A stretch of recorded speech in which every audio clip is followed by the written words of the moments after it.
It's Tuesday, February the 18th, 2020. Matt Rorie has already taken his glasses off. I know. Which means it's time to party. The time to party was this weekend, my friends. Oh? A 3-day weekend. We do it raw. Yeah. That might not mean... Happy Valentine's Day. Did it raw on Valentine's weekend, huh? Thanks for you had an omakase then? That was Thanks for the that was update 13th, on your yes. extracurricular. Yeah, I kept it ill Ill? this weekend. Yeah. I think I'm coming down with something, Oh, too. good. At the end of it. Sweet. I've been coughing and blowing my nose Hello. all morning, so... Hey, everybody! It's the Giant Bombcast. Yeah. Let's get sick.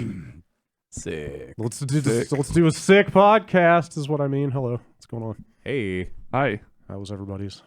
Good. Valentine's Day right into President's Day. Yeah, I Yeah. didn't go out Valentine's Day night. We went out the 13th, which is what we've done for a long time now because nobody wants to try to make that reservation work on the 14th. Just see all the drama and servers are overwhelmed and everything like that. So we went out the 13th and then... Got the early bird special? No, not even. We went out to a nice little restaurant called Delage in Oakland, and it was really, really good sushi. Just had a great time. The rest of the weekend we just kind of hung out with friends and... I try not to think about anything too much work-wise. So here I am. Where am I? Thank you for being here. You're welcome. Great. Yeah. Yeah. Yeah. believe- Am I fixed now? What's that? Am I? No, Beautiful, I think Rory. you're as good. always. I think you're looking good. I think I'm looking good too. I believe this weekend was a special occasion for certain fans Oh, yes. of a certain anthropomorphic. So I saw Spongebob the Musical. That's Oh, what you're yes, talking about. that's No, how was absolutely that? it. How was that? Did you actually see it this weekend? Yes, it Wow. was absolutely fantastic. I've heard that. I've heard it's really good. There was a moment where I thought I was about to cry. But also it was adorable because, you know, SpongeBob's a cartoon all kids love. So there was this little child sitting behind me that kept asking his mom if he could bring out his lucky spatula. And I thought it'd be like a stuffed spatula SpongeBob toy, but it was a legit spatula that he wrote lucky on it. It was the most adorable thing I'd seen. It was really good. It's also kind of unfair when you look at the credits list for the composers on it because it has people like David Bowie, The Flaming Lips, John Legend, T.I., Sarah Bareilles. So We're talking about the SpongeBob musical. yes. Oh, yeah. Oh, yeah.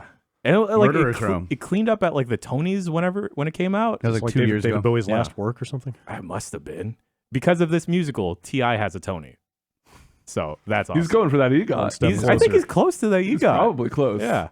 But it was wild. So what they do for that show is they have like dynamic sound effects, like the little squeaky squeaks that SpongeBob has when he walks. Yeah. There's a guy on stage the whole time just like hitting a thing. It's like a what's it called? Foley, like a Foley almost artist, like a, yeah. yeah. Yes, like a on stage Foley the whole time. That's awesome. It was great. It was awesome. How was the? I mean, like, how was like? So was it SpongeBob and Squidward and all them singing? Yeah. Was there a good like clarinet? There was a good clarinet solo. Okay, There was a alright. fantastic clarinet solo. Okay. It reminded me of Sutton Foster in Anything Goes. Y'all, Sure. And then her giant like Oh, Definitely. hell yeah. her tap break. That's my favorite reference. Hell yeah. I get that one every time I hear it. Who would have thought that SpongeBob the Musical would have a fantastic Fiddler on the Roof reference also? It was great. Just some deep musical theater cuts. It Some honestly God layers was. upon layers. Layers on layers. How do you get on the roof of a pineapple? Well, this one was like on one of the regular buildings. okay. We did that in the video game. Is that the name of the signature song? Yes, on the roof of one. How do you get on the roof of the pineapple? Yes.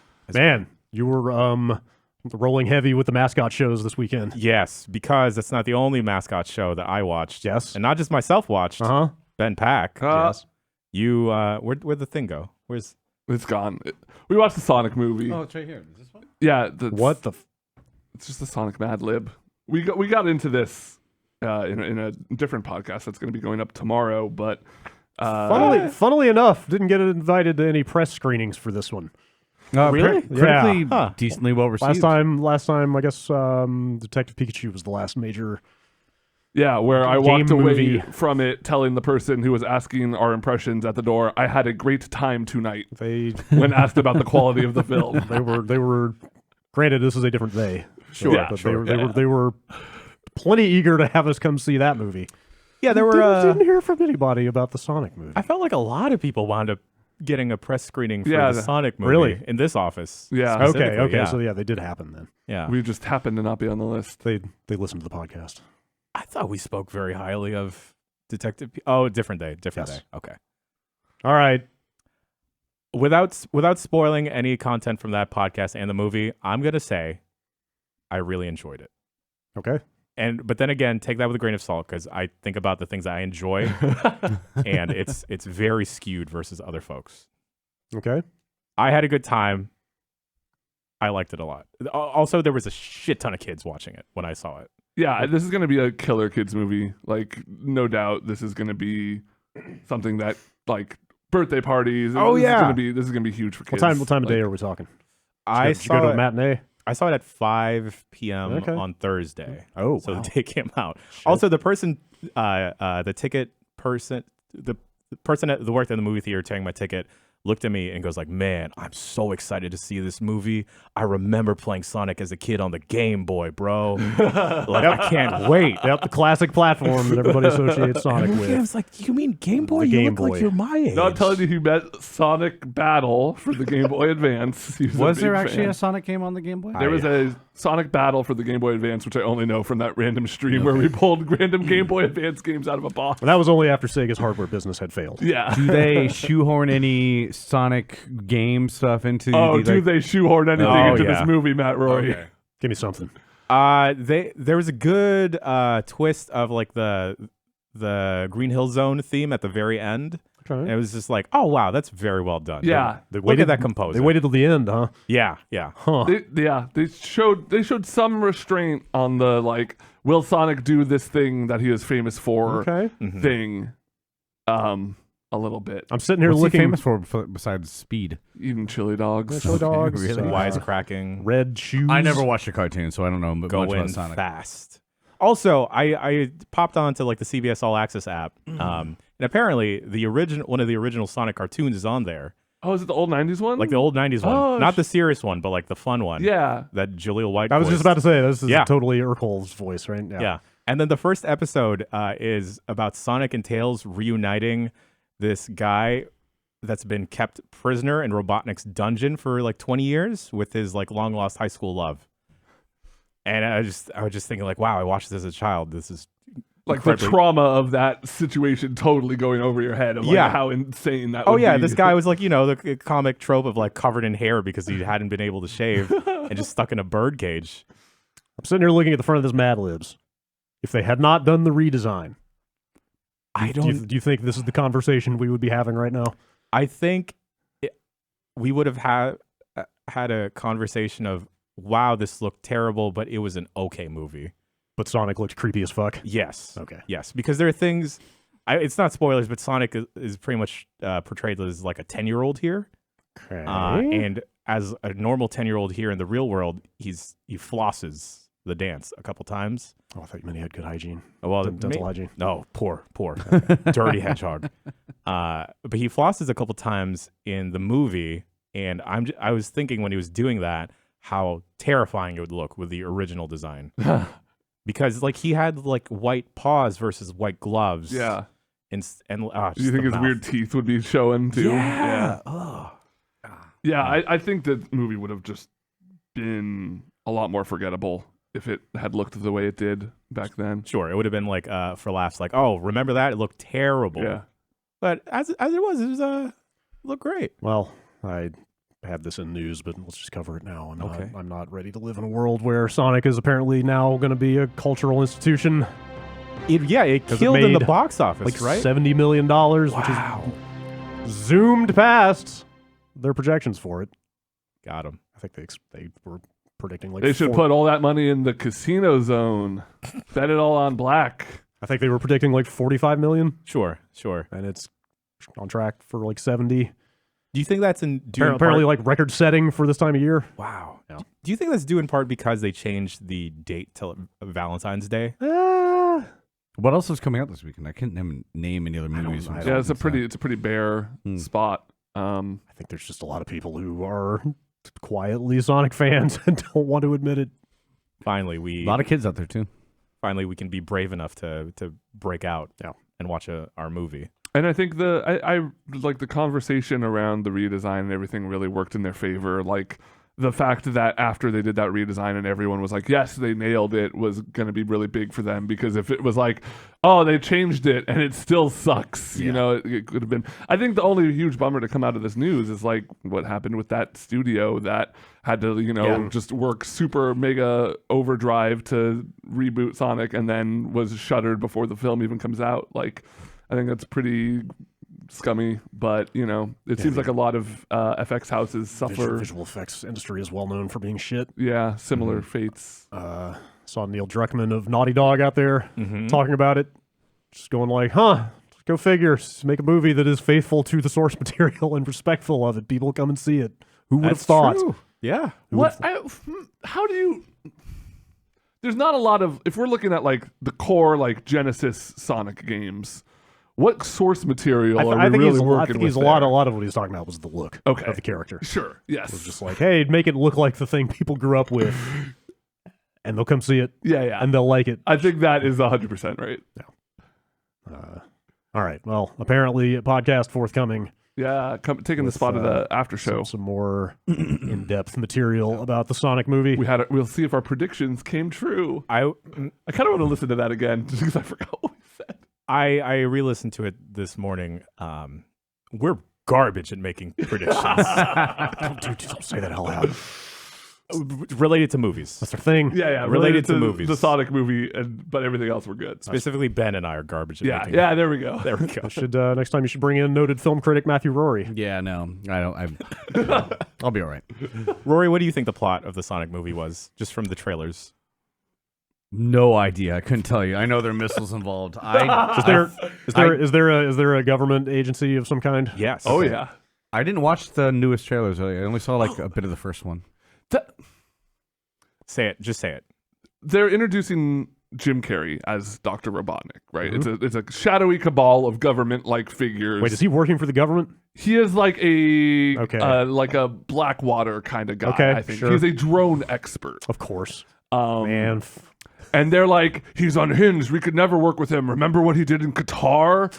And then like the next scene is him out there with his drones and shit. I'm like, man, this is too real for my Sonic. Are the drones shaped like owls and bunny rabbits? They have a vague bird like eggs. Yeah, they're kind of like eggs. Yeah. Some of them kind of flap open like That's a bird. True.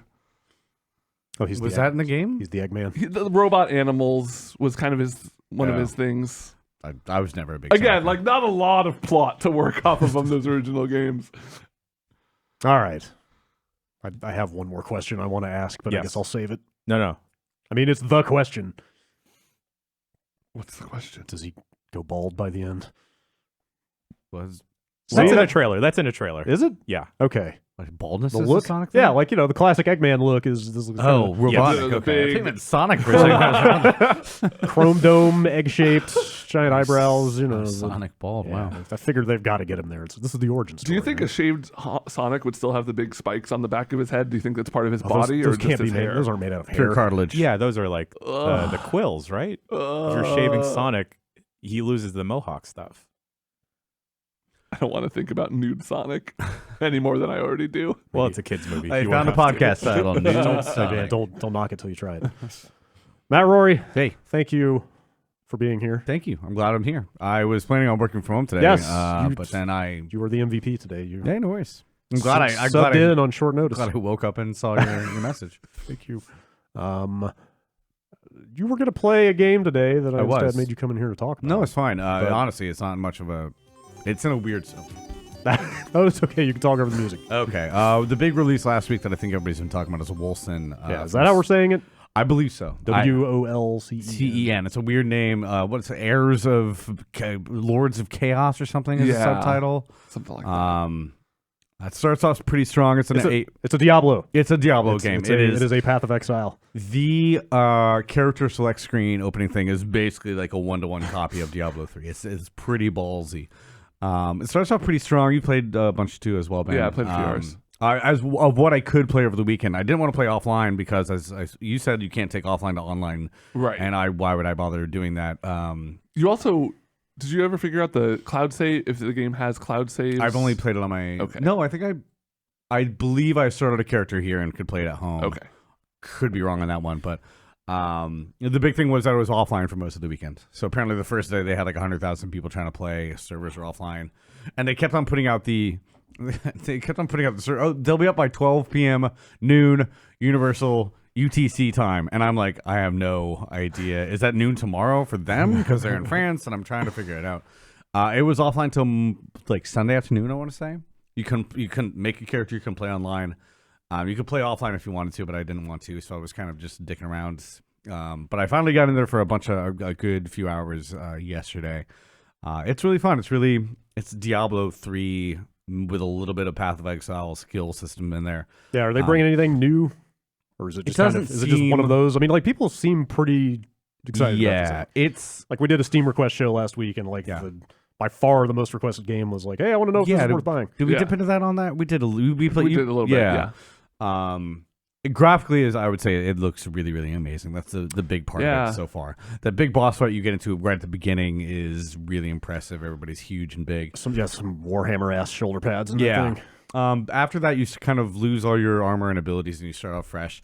It's worth noting this is a game where when you create a character, you're not choosing a class. Yeah, you just that's choose the a big thing starting about weapon. You just, male, female. What do you want to? And you can reroll anytime. Yeah. I haven't gotten far enough to know because you can respec your attributes at any time for a gold cost, but I haven't found a way to redo your skill point attributions yet, right? Which I'm assuming it's got like a big Path of Exile style skill. Yeah, huge. It's got a really interesting skill system because you can actually rotate the skills as you go to try to make your own talent path that you want to go. Oh, I didn't realize that. Yeah, you can. There's a little wheel. The problem is, if you look at some of the forums and Reddits and everything about it, a lot of those skills are just straight up fucking broken. Like, they don't do anything at all, or they don't work as expected. So broken in the sense that they don't work, not broken in they're overpowered. No. The bad kind of broken. So I've been trying to fool around with some of that stuff. Also, it's a niche thing that nobody else will. But 21x9 support's really weird for it. It's just bizarre. It looks kind of stretched, but it doesn't native. So. That's when it really weird. I've been trying to figure that out too, and apparently people are just saying they've actually done. It looks like they kind of hacked that together. So if you have a ultra widescreen monitor, watch out for that. But graphically, it looks great. It runs pretty quick once you get into it. It's there's a lot of fiddly stuff about the movement that I don't like. Like you can left shift to aim I was using archery to begin with, and that works okay. But when enemies move, it's really tough to track them. That kind of little fiddly stuff. It feels like there's should be a little bit more inertia on your mouse to when you're targeting stuff, and it gets a little complicated in that sense. So, I like the roll. The roll thing is really real like long roll. Because what was it? The Demon Hunter in Diablo 3 had that roll that you could do. Yeah. This is like basically every character has that. You can go really far with and you've got like 4 stamina pips to do it. At least when you start, you probably get more. As a soldier, I think you go into a 5th one pretty quick, up to 8. The mobility is really good. You can really run away, and things do get pretty dangerous too pretty quick. I've had some tough fights for sure. I'm not up on the resurrection thing because you can die and it'll give you like a wheel. Like, do you want to resurrect yourself? And you have like 3 options for that. I'm not sure how you get those back, or I've never actually gotten through all 3 of them. But I have hit some tough fights. But I'm still in Act 1, so I'm not super far into it. But it's really promising as a value proposition right now. I would not spend $40 on this while there's Path of Exile out there, and probably everybody has Diablo 3. If you're really looking for something new. It's top selling game on Steam right now. It is a lot of people trying to get in there. A lot of people got in on it. Their tweets have seemed, because they kept on tweeting about the server status and have patience with us, please. They're apparently not the biggest. I don't know what else they've done. They're named Wolcen Studios, so I'm assuming this might be their first big thing. To admire the audacity of just naming your game after yourself. The weird thing is that's been in early access, I think, for like 3 years now. You can look that up and make sure I'm correct on that. But there were already like 4,000 positive reviews on Steam before it even came out, so it's definitely been around for a while. What is the benefit of the online stuff? Like what's being able to play with other people? Okay, but I mean, like, is there like an MMO aspect to it? Like, you running into people out there, or is it just a grouping up thing? It's basically like Diablo 3, as far as I can tell. You can co-op with people, but you can't do it offline. I haven't played it. That was the weird thing. I haven't even actually played it online yet. But no, Path of Exile has some. Not MMO, so if you're running to other people in town, not like Diablo 3, you don't do that. And I haven't seen any of that in Wolcen yet, so I feel like you have to probably. I mean, that sounds like the hook of Diablo 4 is like, oh, you're going to run into people out in the field doing stuff. I haven't read much about Diablo 4 yet. Yeah. But yeah. I'm surprised nobody's gone in that direction yet. Well, I'm Yeah, I mean, Path of Exile does have that limited capacity in the towns that the hub worlds were. And that was true of like Guild Wars too, though, right? Like Guild Wars 1, you ran into people in town. Yeah, just in town, Yeah. but that's not like, I want to be in a place where I feel like I can kill them. Sure, no, there's nothing like that in Path of Exile, or Wolcen, as far as I've seen. I haven't run into anybody else in the world. But then I've been playing online, but mostly by myself. It seems really neat. Like, there's enough busted stuff about it that I might hesitate on paying $40 until there's some big patches. But the weird thing is, why wasn't this stuff kind of ironed out in early access? I mean, it's a big, complicated game with a lot of systems, but I'm going to let the community shake out, like, what's the best build to do that actually works, because the list of stuff that is broken on that skill tree is intimidatingly pretty big. Right. I don't understand the whole... I kind of don't get the appeal of the... there's no classes system when ultimately you are going to be kind of emulating a class with your skill build, right? You're gonna like get these points and like you're gonna kind of mainline. You're not gonna just like oh, I want to like switch between sword, gun, and magic on the fly. Value in jack of all tradesing it sometimes. Yeah, but I'm not really sure how it's going to work unless there's like full refund. I mean, you can refund your attributes for a gold cost that goes up every time you level, as far as I can tell. But the skill stuff, there's probably a mechanic for it, but I haven't seen how you're going to refund those and put them into something else if you're not happy with archery or something like that. It's very, very rare for games that have that kind of, at least for me, to have that kind of, do anything one at a time flexibility without making it feel like you're making a really shitty character when you do that. Final Fantasy 14 just lets you make a new class entirely, which is probably the best way to do it.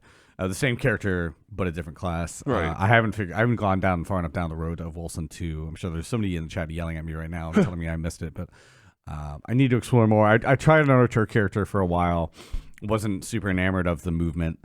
Like I said, the fiddly kind of tracing enemies was a little bit off, and it made it really difficult to kind of hit stuff.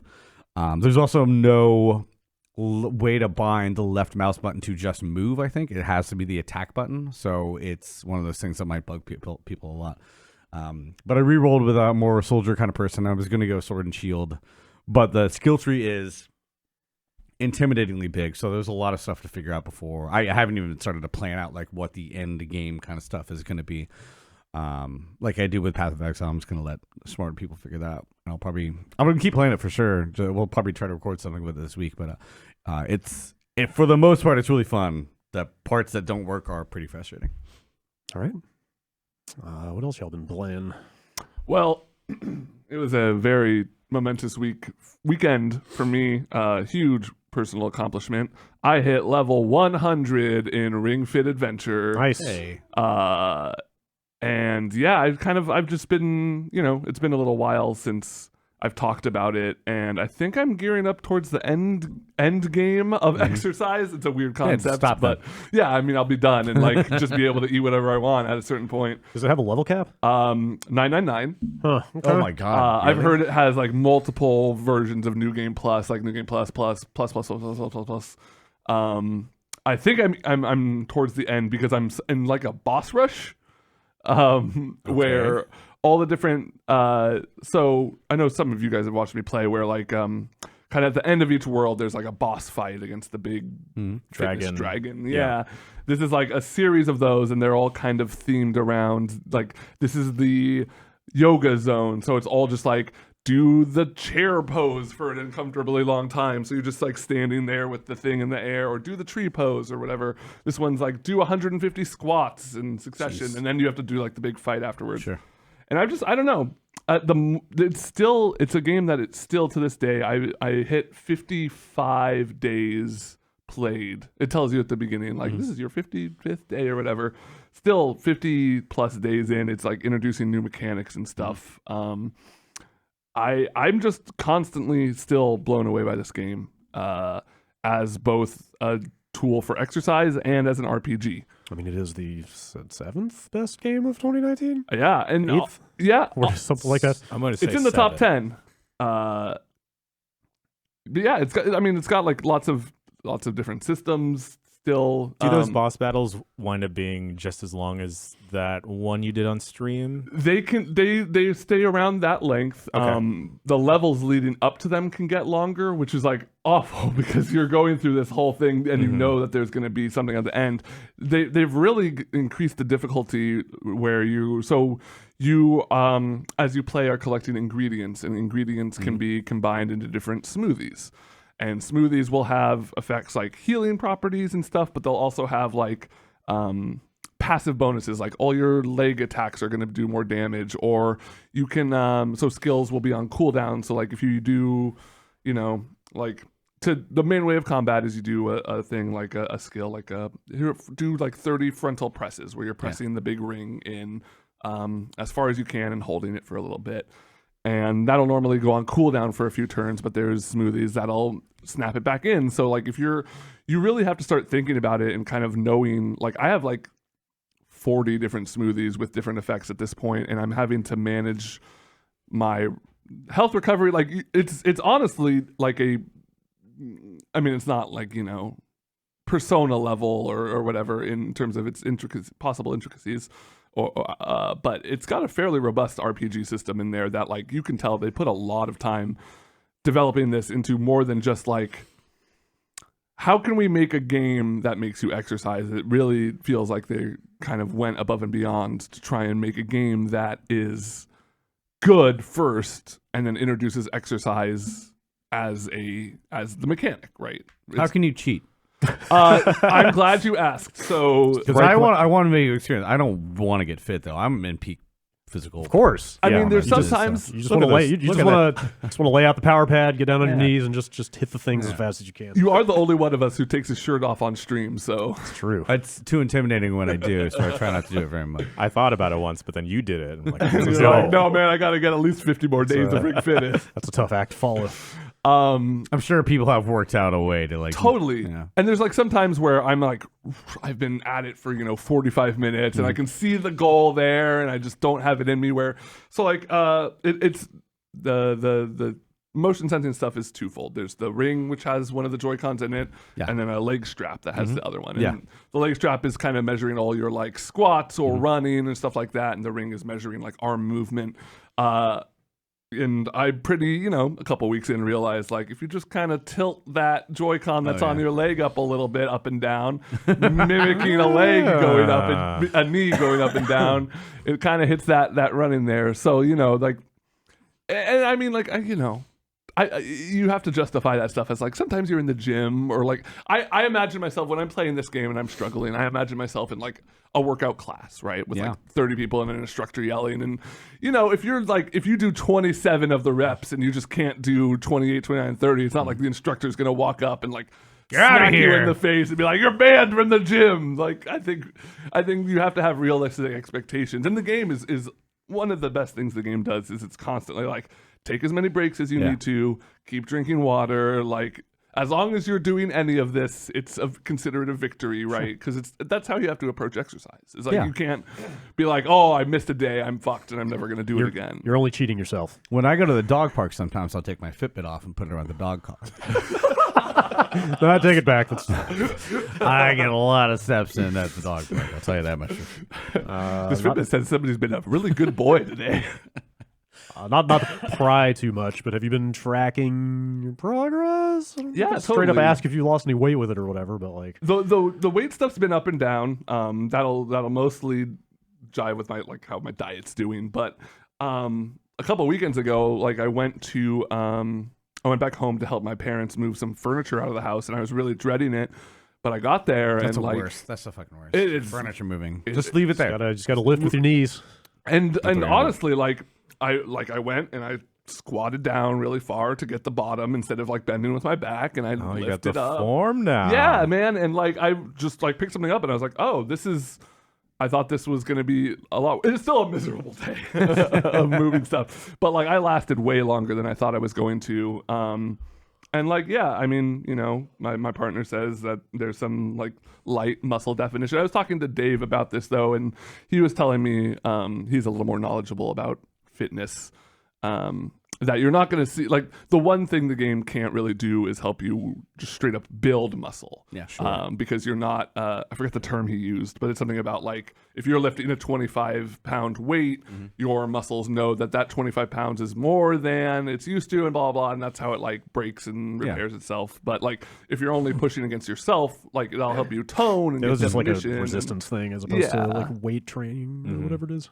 So, you know, like and to that end, like I picked up just a really cheap set of dumbbells, and just kind of whenever I'm like playing a game or something and I'm dead, I'll just, you know, lift a few here and there. And I saw a dude the other day in Fruitvale walking down the street with a dog, like a dog, you know, like with the dog walkers just have that thing tied. Oh, just yeah. walking down, pumping iron in both hands, like doing his walk and his workout at the same time. And I get it. I admire the hustle, but also it feels a little showy when people do that kind Hey of man, stuff. time is money. You gotta know. condense. I know. If you could be eating at the same time and like reading, I'm sure you would be. So naturally gifted with my body physique that it's tough for me to realize that people need to do that kind of stuff.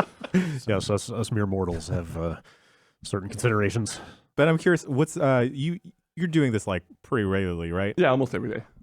What's the condition of the ring like? How's that been holding up? Yeah, so the ring is surprisingly good. I would say the leg strap, since it has to go on your leg tight, but not too tight that you're like cutting off circulation, I feel like I'm maybe starting to wear the elastic on it a little bit. Okay.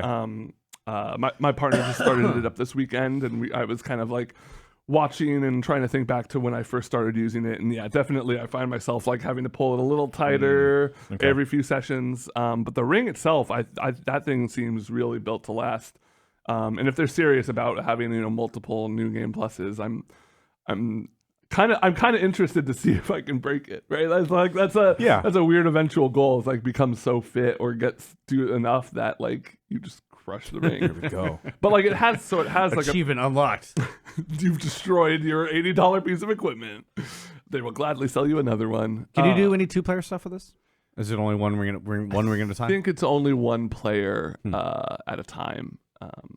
But yeah, I'm still, you know, I still get tweets from people asking like, you know, are you still like, I'm thinking about it. Should you still keep up with it? Like, I think you can totally still keep up with it. Like, I think I look forward to playing. I'm bummed on days where I don't have time to play it. Sure. At this point, like, it's great. And it's gotten to the point where I've started kind of expanding beyond the game and looking into the weightlifting and jogging and maybe eating a little better. I wonder if they're going to sell more game for this thing. Like, yeah. like either like as an add-on for the game that came with it, or I mean, they could just straight up sell another game. Yeah, I feel like Standalone they could maybe do resistance bands or something. Like you get different like tensions on them, and then like you could almost build muscle that way. Like a whole home gym. yeah. P90X did that where they had like you could either use weights or resistance bands? You just hook them under your P90X. This is like eight exercise fads ago. Hey, The I still got those DVDs. I use them all the time.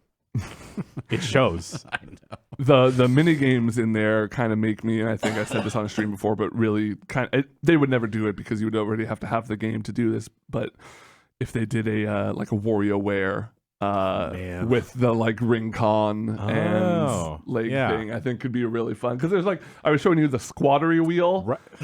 which is like one of the that was really good. one of the mini games is it'll give like you have a big block of clay spinning around and two little robots on either side of it, and they'll match your squat. So like you have to go really low and the robots will go really low, and then if you press in on the ring, they'll push in and kind of like carve into the clay, and so you're making these vases that are supposed to match the one that it shows you on the screen on the left. So you're like squatting and pushing in, trying to like build out a vase. And Is it like really accurately mirroring your movement? Yeah, totally. Yeah. And I was just like, man, they could do a whole thing with this, like a whole just mini game collection. I would love it because there's only like 8 or so in the game that you encounter like in the wild every once in a while. It's like bonus mini game and you get like 100 coins for I heard you can do those if you don't want to do the story stuff. You can just pick stuff and do it on its own, right? Yeah, they have like kind of pre-calculated fitness routines. Like here's your ab workout, and it's like 6 different exercises for abs or 6 for cardio or something. And then they all have like individual ones so you can build your own. Like if you want to do 2 leg, 2 arm, 2 back, or whatever. I have 2 legs, 2 arms, and 2 backs. Well, so it all works have out. I gotten the game for you? Matt Rorie, the beast with 2 backs. Whoa, the way I do it, yeah. Stuff went down this weekend.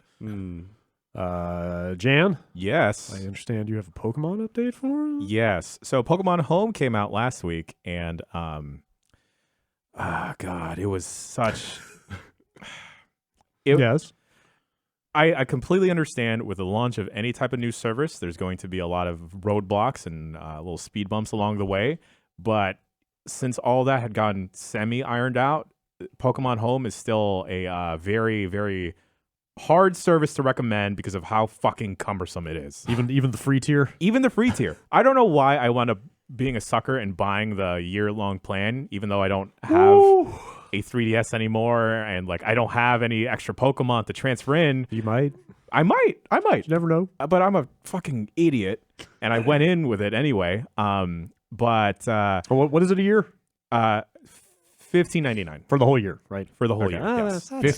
15? 15. Okay. Yeah. That's not so bad. It's not the worst. What is Pokemon Home? Pokemon Home is a way to transfer your Pokemon from the 3DS or Let's Go Pikachu and Eevee, the previous Switch game, to Sword and Shield, the current one, to Pokemon Go. So kind of have a general hub for your Pokemon to live. So if I don't know, maybe your GBA battery game the battery in it dies, so your Pokemon will be safe because people are very, very attached to these digital monsters.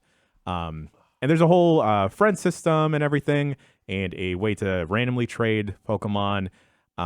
It's really neat because Wait, randomly trade? yes. So there's one of the features is you put your Pokemon in a Wonder Box, and then randomly your Pokemon will be traded away to someone else, and you'll get something else in return. And this is somebody else's actual Pokemon? Yes. It's not just generating? Why would you ever do this? This sounds like kind of Because like gambling. you don't want the thing. You just Like, let's say you have isn't- 80 copies of a Pokemon because you've been trying to like get the best version of it. At least this is how. Yeah. This Yeah. sounds a little too much like gambling to me. It totally is. Or like say you want to give like a special fun Pokemon to like a random person, and like, hey, I have this shiny variant of a Pokemon, or I have a extra legendary. I'm gonna throw this out into the universe. I hope someone gets it and appreciates it. The whole friend system is very dumb because similar to the online game in Sword and Shield, you can't do any type of direct contact. Shout out to my boy Steve. Boy Steve was trying to get me specific Pokemon last week, and for the life of us, we could not figure it out because if you're trying to do a direct friend trade, apparently you have to be within the general vicinity of each other to do No, that. Yes. physically, Yes, your bodies our bodies in real life. Yes. With have what to be device? next to each Your other. phones? So that's the Right? other broken part about this. There's a app for the Switch, and then there's a mobile app. So you need both to. Oh my god! Hang on. You mean to tell me that Nintendo, of all companies, Doesn't know how to do mobile? made a boneheaded decision about how to facilitate social features? Yeah, it's so you can only put your Pokemon in home with a Switch app. Wait, oh my god. And So you can only take them out with the phone. you could only trade them with the phone A app. couple weeks ago when they announced like the You release date, motherfuckers! there was like a piece of key art going around for this Yes. that showed like oh, here's the Switch with the app running on it. Here's your phone right next to it. Like they very much presented it as just like, oh, here are two different versions of the thing. It is totally not that. Not you need both of these to do anything. Yes. So man. I'd be going back and forth from my Switch, And you need to be paying them. and you need to be paying them. So what wound up happening is that I had to do a different trading system where I put a random thing up for trade and say I'm looking for a specific Pokemon, and then from there, Steve would look for that specific request and then give me that. But that's not guaranteeing that someone else would randomly jump in and take that. Hey, I mean, it seems like if you want to trade Pokemon, they've got you by the Pokeballs. No, they do. They do. Here. Just jamming on them. Yeah. I mean, you're basically, perpetuating a system of slavery, so I can't really... No, Trying to they're say. they're friends. They're they're friends. friends. Yeah, Oh, they're all okay. smiling. The Yeah. ethics of training are outside the scope of this podcast. They have fun Why? in those tiny little Pokeballs. It's a small little world in there. It's definitely not a prison. Okay, good. But just where it's at is very odd. And also, like, so what was supposed to be one of the benefits is being able to trade with any and everyone with the like global trading system. But the problem is whenever you're looking for a specific thing, like say I'm looking for, I don't know, a basic Pokemon like Caterpie, right? the specific Pokemon that person is looking for to trade is always going to be a legendary, something super hard to get. Like, hey, I'll give you this very basic Pokemon for this super rare one. Hey, kid. It's exactly that. It's exactly fucking that. And also then there's these like random trade rooms that you can create where you and like up to 20 other people can get into. And then you can't directly trade with a specific person. You pick a Pokemon to put up, and then everyone will get a random one that someone had got. It's like a Pokemon key party. It is. It's a Pokemon key party. All right. Oh boy. This is like, I'm starting to come around on this idea a little bit, actually.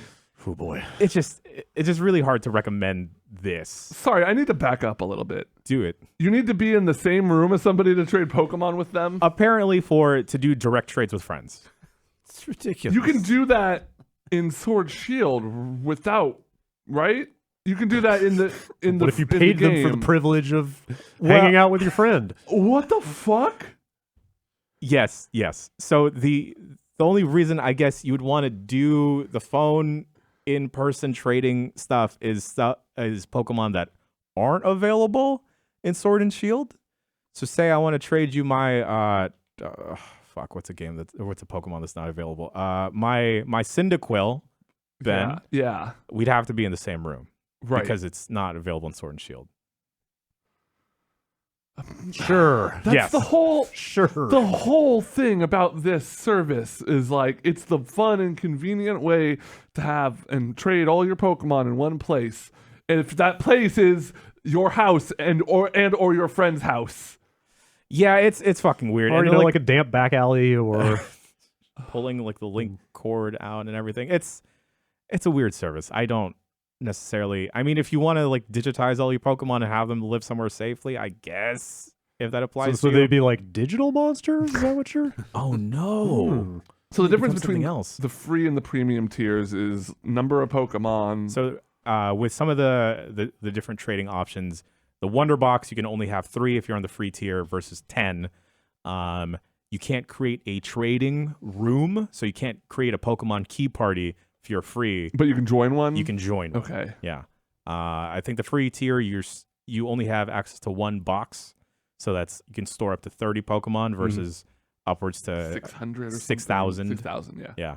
But yeah, I guess like if you've been breeding Pokemon and like have a bunch that you really want to hold on to, this might be something you need. I saw something going around, and I barely know what I'm talking about here, but I saw it was some kind of guide to getting GBA Pokemon into this thing. And Yes. I don't know if that's just a process of leapfrogging them from game to game and then into this, or are people figuring out ways to like exploit this? Like, what is that I want to about? say that it is like a whole leapfrogging process Okay. of So, going. so from, that's not actually like breaking the service in some way. no, No, I that's think not that's exploit. trading up, like using one of those Okay. GBA to DS. Then DS to DSi to 3DS. Now, to Pokemon Switch. Go is a whole different thing. Yeah, that's right? the best part. They That's- launched this without support for that. Okay. Yes, which is the which biggest is Pokemon insane.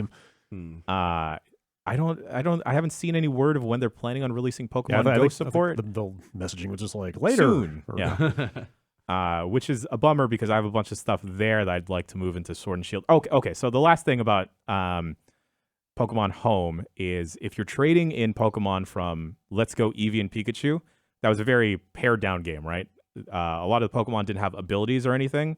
If you trade them into Sword and Shield and use them, you can't define their specific abilities, which sucks because I believe you should be given the option to pick which ones because they didn't have any to begin with, but you're kind of lumped with whatever the game decides to give you, which is a bummer. All right. It's a bummer. It's a bummer. That's the official word on Pokemon. Pokemon. It's a bummer. Still love it. Anything else out this week?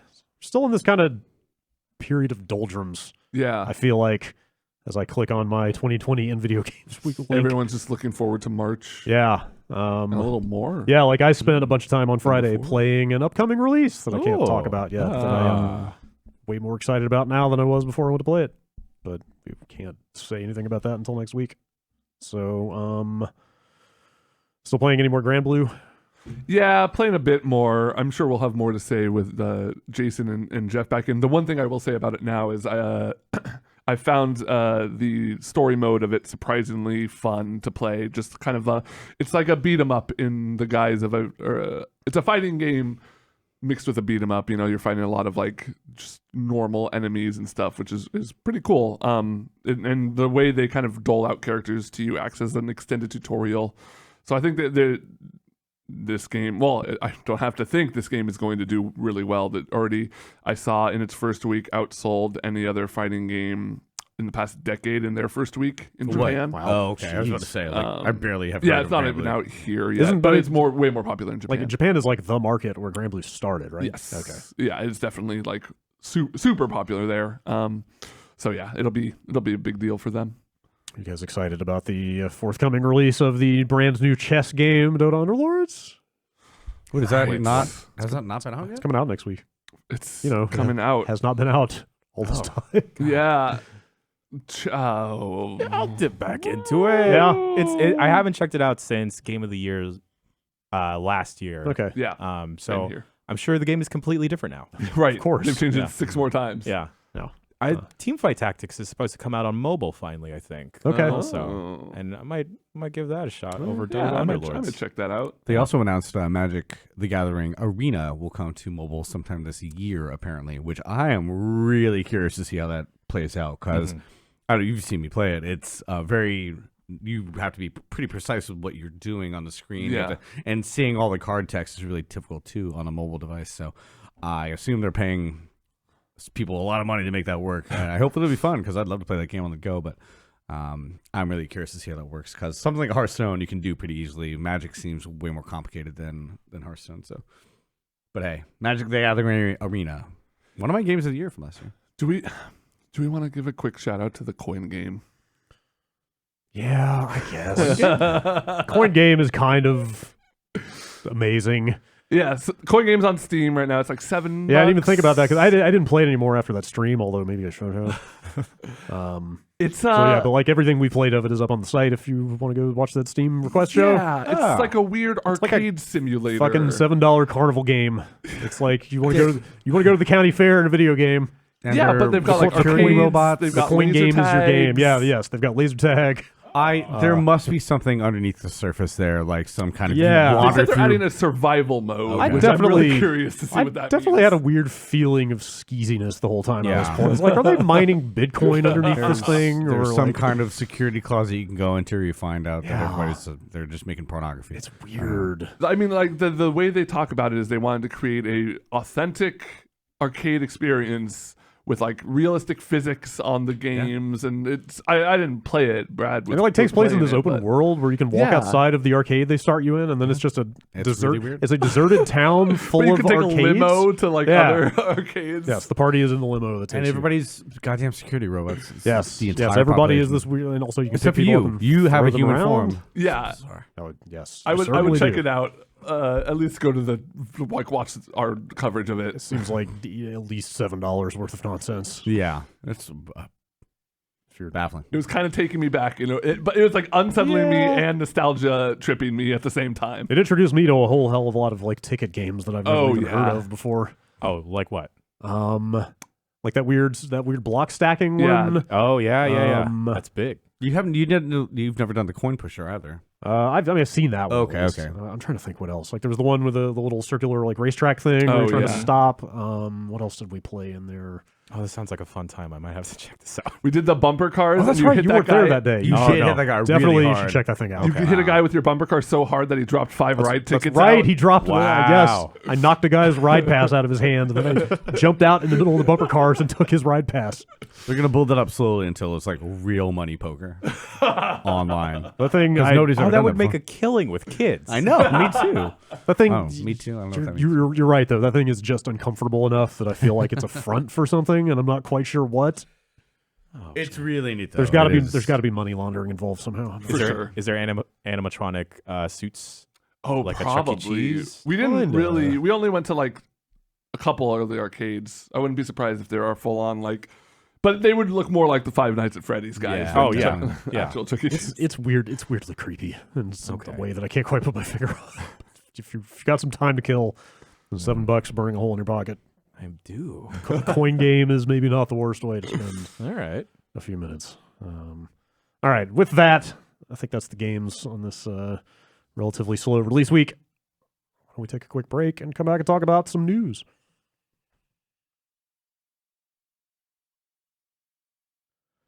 Matt Rorie, you want to croon us into the news? Yeah, I actually have a question for you. I've got a reason to croon for you. People have no idea what musical stylings they're missing out on Hey, I during the believe break. I'm the most musical people on this whole staff, I believe. That is true. Without Yes. a doubt. You always have a song in your heart and a smile in on my our face. ears. Spring in your step.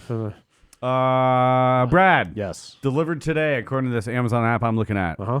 Motherboard, CPU, heatsink, wow. Arctic Silver, Whoa. out for delivery. You went for it. Is the case. Is that your stuff? Yeah, it's all mine. It's my new. I'm fucking.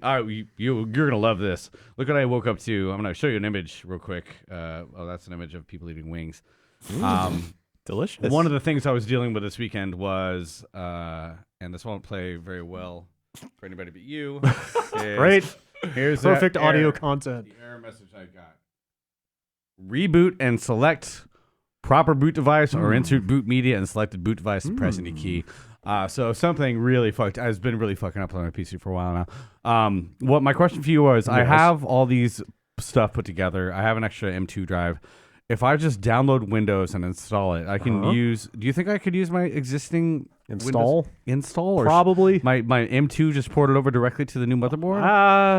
Or should I Yes, just go you probably fresh? can. Okay. I would definitely go fresh. Do you think I could use the same license key? Yes. Okay. Maybe. Actually, I think motherboard is the thing that they tie that okay. license key to, so you might have to call Microsoft and be like, But hey, if I bought a new I- thing. If I downloaded that to a USB drive and just installed it, I'll have like 30 days to use it before Yes. they start. Okay. Yes. You don't have to activate immediately. Okay. That's what I need. I to would do. I would definitely install fresh. I think, Yeah, I know. I think you can move and install over to a new system these days. Like back in the day, that Yeah. would have been insane. Well, hopefully it's not the boot drive that's the problem. I guess I'll find out soon. I like your philosophy. If something goes wrong, I'm just gonna buy a new computer. Yeah, it's been a bit too, and I really do want to try it out for streaming, full resolution. So that's my news, Brad. Thanks for helping me out. You got And that Ryzen. You got that I wisdom got the Ryzen. You got from them. somebody who has a tech podcast. You got them cores.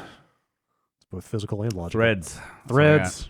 Are you thread ripping? got. All right, not yet. No? Maybe tonight. We'll see. Are you gonna rip some threads? All right. I thought you were supposed to burn them. You can kind of do some of both, maybe. All right, let's get into the news. E3 watch continues this week. The question of will there be an E3 still like- up in the air? I feel like ESA is just doing damage control on something every week at this point. Yeah. Consistency, at least. Yeah, sure. At least they're out there. At least people are talking about E3. Consistently inconsistent. There's no such thing as bad publicity, right?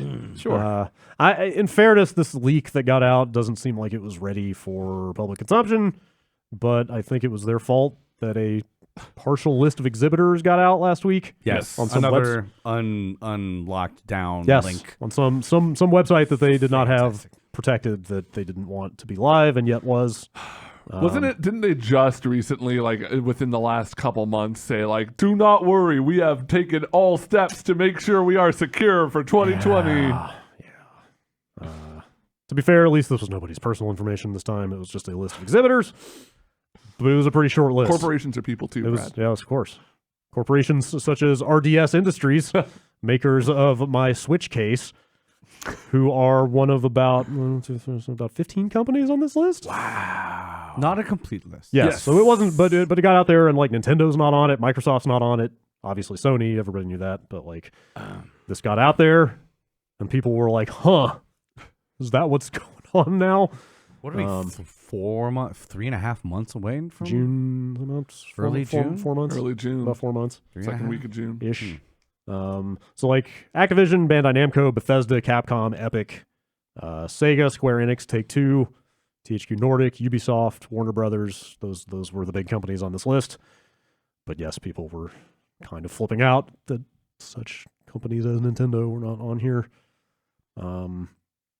And then right around this time, I don't know if this leak had anything to do with it or not, but this was also around the time that Jeff Keighley got out there. Well, real quick before we go to that, I think Microsoft came back and said they are going to be on the show floor. Yeah, well, yeah. Microsoft's And- weird because they've got that space off to the side, so Yeah. of course they're going to be there even if they're not there. So if something's not on that list, it doesn't mean they're not going to be at E3. Well, that's Except kind of, for well, Sony. yes, like an EA does their thing in Hollywood, like their companies are orbiting Right. around E3, of course, but But yeah, this is also right around the time that Jeff Keighley got out there and like pretty pointedly was like, I'm not doing E3 this year. Yeah. Wow.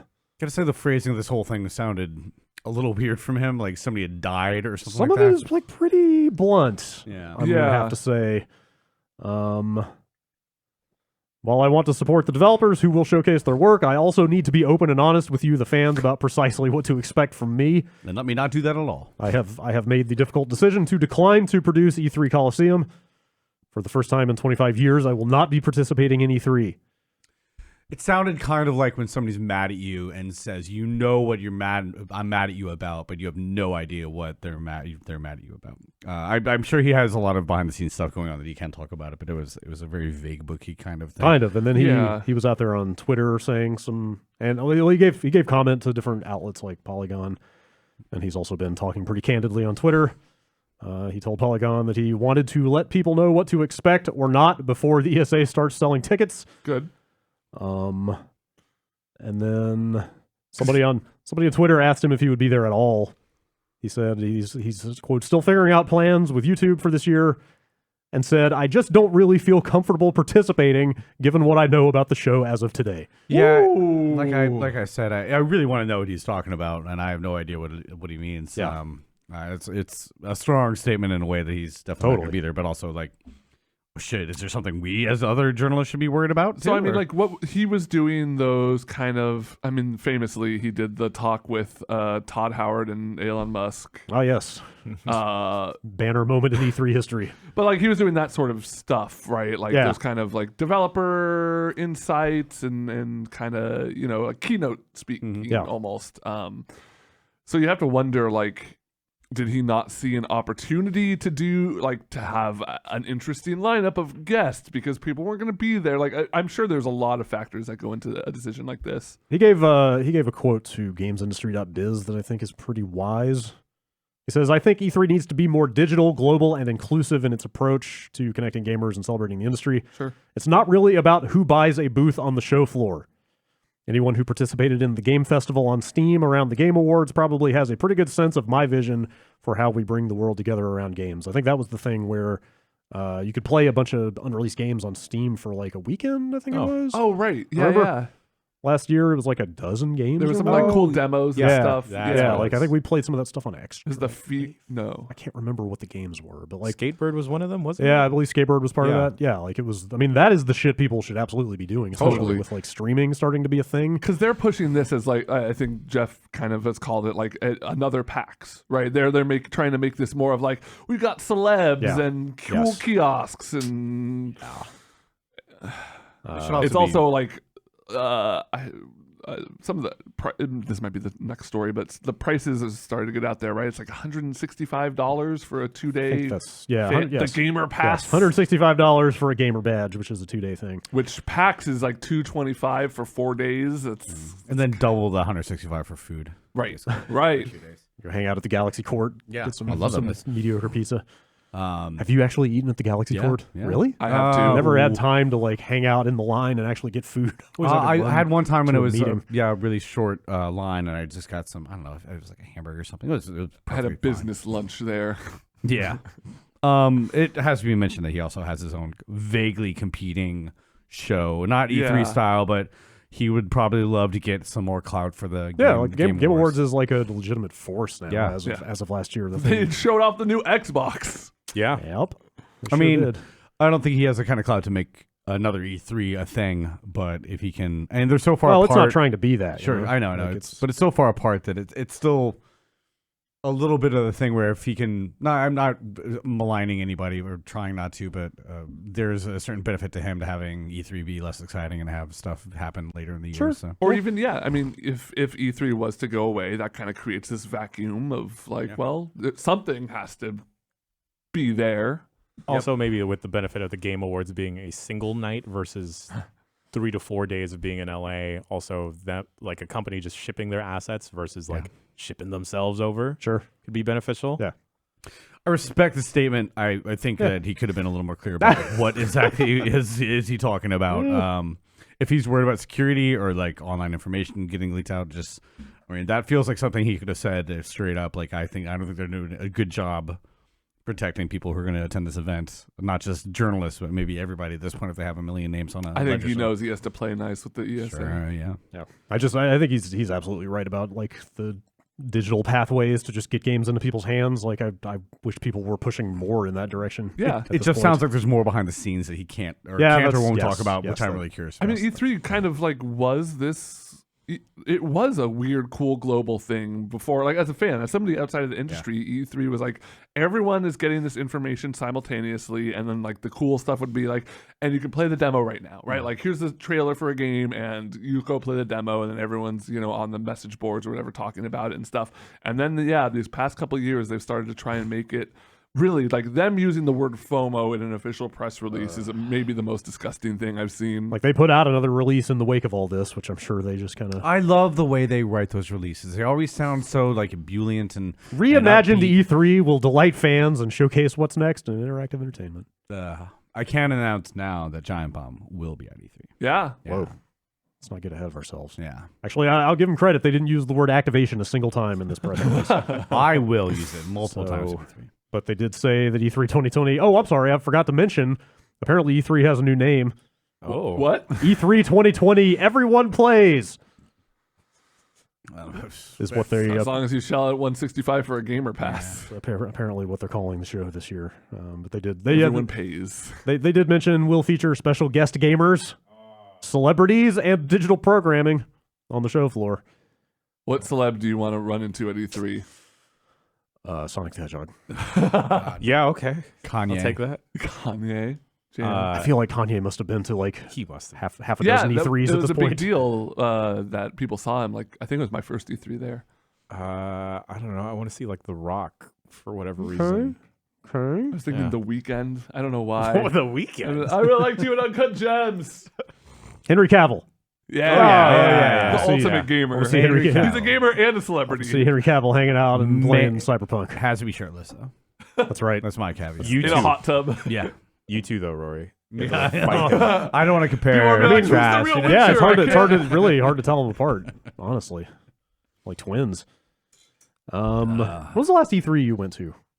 I mean, I've been to all of the ones that we've been together. Have you? Yeah. I thought you stopped gets going at a us certain food. point. I guess so. I get your food every No, I know year. that, but I feel like there was a period where Oh, well, I Like- went to the 2 for Obsidian, then I did Screen, then I stopped going, and then I was, I think I went from 13 on, but I haven't gone to the show. you're right. I was getting that stuff out of order. I haven't But gotten to the show floor very often. I guess that's kind of what I mean. Is like Yeah. you haven't been like in because I was thinking back to the GameSpot booth days. Yeah. I Like just being on the show floor until midnight every night, writing stories and shit. luckily, well, now we just are at the hotel Yeah. until midnight doing all that kind of stuff. So my E3s now are more kind of making sure the green room is all set up with food, getting you guys all fed, Yeah. doing chat and moderation and stuff like that. So I don't really have a huge amount of reason to go down to the show floor now. Yeah, And that's honestly, kind of what I was getting at. Yeah, if you don't have a reason to be there, it's not super awesomely pleasant. Last year was the first time, so we have we usually have the exhibitor passes, which means we can go in before they've actually set up and opened. And walking through while the stuff was being finalized, that was like to me the coolest part of it. It was way more interesting than actually seeing the finished product in a way. I mean, the press exhibition stuff, you can kind of get into parts of the press. I find is more. You remember back in the day of Kensho Hall when you walked around the press yeah. bag, people would just kind of grab you almost by the hand, like, "Oh, you're press, come on over here, get over here," because they really wanted to show up what they were working on. That was the hardest part about it. There was the air of desperation around Kintia Hall was part of the charm. Fun. I don't know what E3 is now, and I have when I go, at least I have a fair amount of free time during the day, which is unlike all of you guys because I go for breakfast and do the morning stream, and then kind of go shopping for most of the day to make sure everybody has like water and soda and beer and everything like that. So, but it's just been. This might be just me, but it feels like every year downtown LA is getting fucking hotter and hotter. Like Yeah, I think I it was wonder why. pushing 100 every Yeah. day last Oh, time. last year was kind of unbearable. It was amazing. I would walk from like a quarter mile and be drenched in sweat. Yeah. So, that's one of the reasons because I walk a lot everywhere. We're lucky enough that all of our hotels are always within vague walking distance of the convention center, but God, it's just unpleasant. So They should move the convention center closer to our hotel. That's LA for you. Yeah. Apologies to people who live in LA. For a lot of reasons. Yes. Let's see. Bloomberg has a big story out on the PS5 Yeah. and its price potentially. Which goes back to them kind of saying a couple weeks ago, we're not sure Yeah. about the price yet. Yes. The reporting out from inside Sony is they are actually not sure. But This, they have an idea on the component cost now. that's what Bloomberg is saying, that right now a PS5 costs about $450 to build. Okay. So of course they're making decisions internally around like how much money, if any, they actually want to make on per console sales. Why didn't I Right. just buy one of those instead of that new PC that I that's spent right. a lot of money on? What are you God, I should doing? have just bought a PS5. I can't remember the last if it was the last Bombcast or if it was just a conversation with me and Jeff, but we were talking about like how they kind of don't ever want to go back to not making money on consoles anymore, right? Is kind of the idea. And then there was so the PS4 launched at $399. $399 but Yes. cost $350. $381 is what it- $381 to make. So, Like they were saying, like like best case you're looking at $470. Yeah, which obviously they would just go to $499 Yeah. if it's at that point. I mean, I have heard some stuff recently that they may be getting close to that territory again of having to sell either break even or at a loss, Yeah. just because these things are so expensive, clearly. The story says that normally they would lock down the price right about now, but that they are obviously skittish about what Microsoft is going to do, so they're kind of potentially just going to wait and see. It's the memory, right? That was the main. Yeah, it's different. Yeah, memory, the storage, and the actual RAM.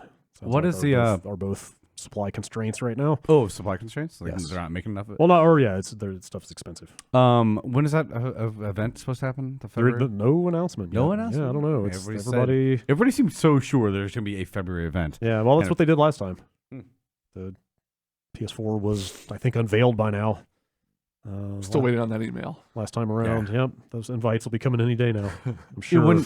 But they wouldn't do a shock like show up tomorrow No, something. no, They'd have to have definitely at not. least a few weeks. Definitely not. It's going to be fun.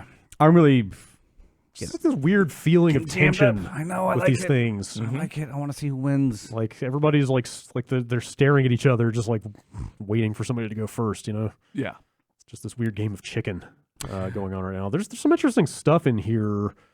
Sony typically goes last in terms of conferences at E3, though, right? Or they don't even do a conference now. Yeah, they're out of E3. Okay. They already announced they're not at E3, so that could be any time. A couple other tidbits I picked up out of this. This story mentions the new PlayStation VR headset, and they're saying that will not come out alongside the PS5, Interesting. which is not super surprising, I guess. But It seems like they'll probably have compatibility with them. yeah, Yes. they've already said the old one will work. So, but it sounds like the new one is not going to be a day-and-day thing.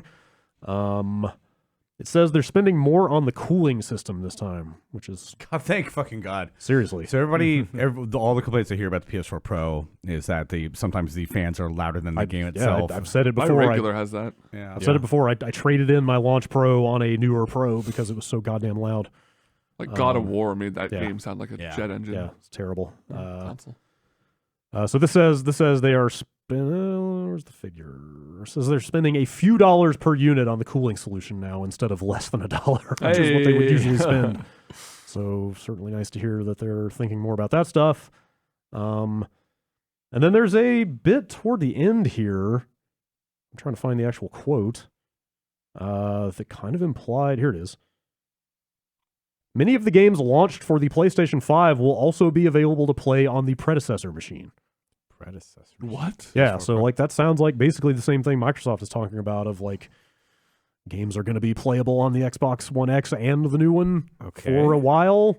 Oh, it can't be the same. Well, I guess it could be the same. So disc, like couldn't that it? almost makes me wonder, like, does that mean that we're going to get like Last of Us Part 2 and Ghost of Tsushima and some of these like late gen PS4 games as launch games for I PS5? wonder if That's it's what that more sounds like like to me. Like it's like they're relegating it to like it's the Maddens and it's the Maybe. it's like kind of Yeah, I don't those know. I mean, this is a story about Sony revenue. right. So this sounds like Sony first party games. That would make sense. I don't know. It's a weird statement to just kind of drop at the end of this thing and not really just expound on too much. But yeah, weird console launches. No word in here about when we're going to hear more about that stuff officially, but It's got to happen eventually. Do they have any PS5 game release dates confirmed? so. What is that game that Gearbox has put? Godfall. Godfall. Yeah. I'm pretty sure they confirmed that as a launch game. Oh Okay. man, So there's that. you've seen the trailers for that though, right? I don't think they put out an official trailer. They have some- like sword some footage, action. some like footage of like an it alpha was an build old leaked. demo Yeah, that they showed. okay. Like, They said that footage that leaked was from like an old pitch. Good, because that did not look like anything you can do on a PS4 to It me. looked- at it least. looked fine, It looked but yeah, fine. but it didn't It's look just like, mind-blowing. All right, that stuff they did show for the Senua game did look at least like Yeah. confirmedly this is not possible to do on these kind of consoles that we Yeah. have right now, which is what I expect. Make me gasp. I'll make you gasp. All right. A build of StarCraft Ghost got out. Hey. See, what did I tell you? the video went down before I could watch it. I don't know if they're playing YouTube whack-a-mole or what, but some videos have been popping back up. Okay. I actually yanked it off of YouTube when I saw it because I had a feeling that exact thing was going to happen. There is a build of StarCraft Ghost Multiple out there levels that runs on Xbox dev hardware, or I guess some people have been getting it up and running on an Xbox emulator as well. I haven't looked into that stuff too much, but sounds like it came off of a dev kit. Sounds like somebody acquired an Xbox dev kit that happened to have this build installed on it, and they yanked it off of there and uploaded it. And it's floating around out there. So what was the history of StarCraft Ghost? Because Originally N64 game, I think. Wait, really? I don't I think it thought goes so. that far back, does it? I go look it up on yeah, giantbomb.com. I would like to know. I could have sworn it was before. It was a rumor forever. I thought it Yeah. started on the PS2-ish era. I could be way wrong. I probably am. Usually am. I remember in high school hearing like Yeah. rumors about it. Wasn't it on like a magazine cover too? Oh yeah, dude! It was, Yeah. like, Yeah, it was announced huge. and well It into was- development It when was they super, did cancel super it. highly promoted. But I played it. Oh. I played it in Tokyo of all places. I played it at TGS. I remember my mom got mad that I bought Yeah. that magazine. In a because hotel there was a room. lady on it. Versus my mom, who bought me Play Magazine's 50 sexiest video game ladies of the decade. You still got that though? Yeah, I'll hit you Tight. up after Okay, this. cool. Yeah, it was. God, I think it went between multiple developers.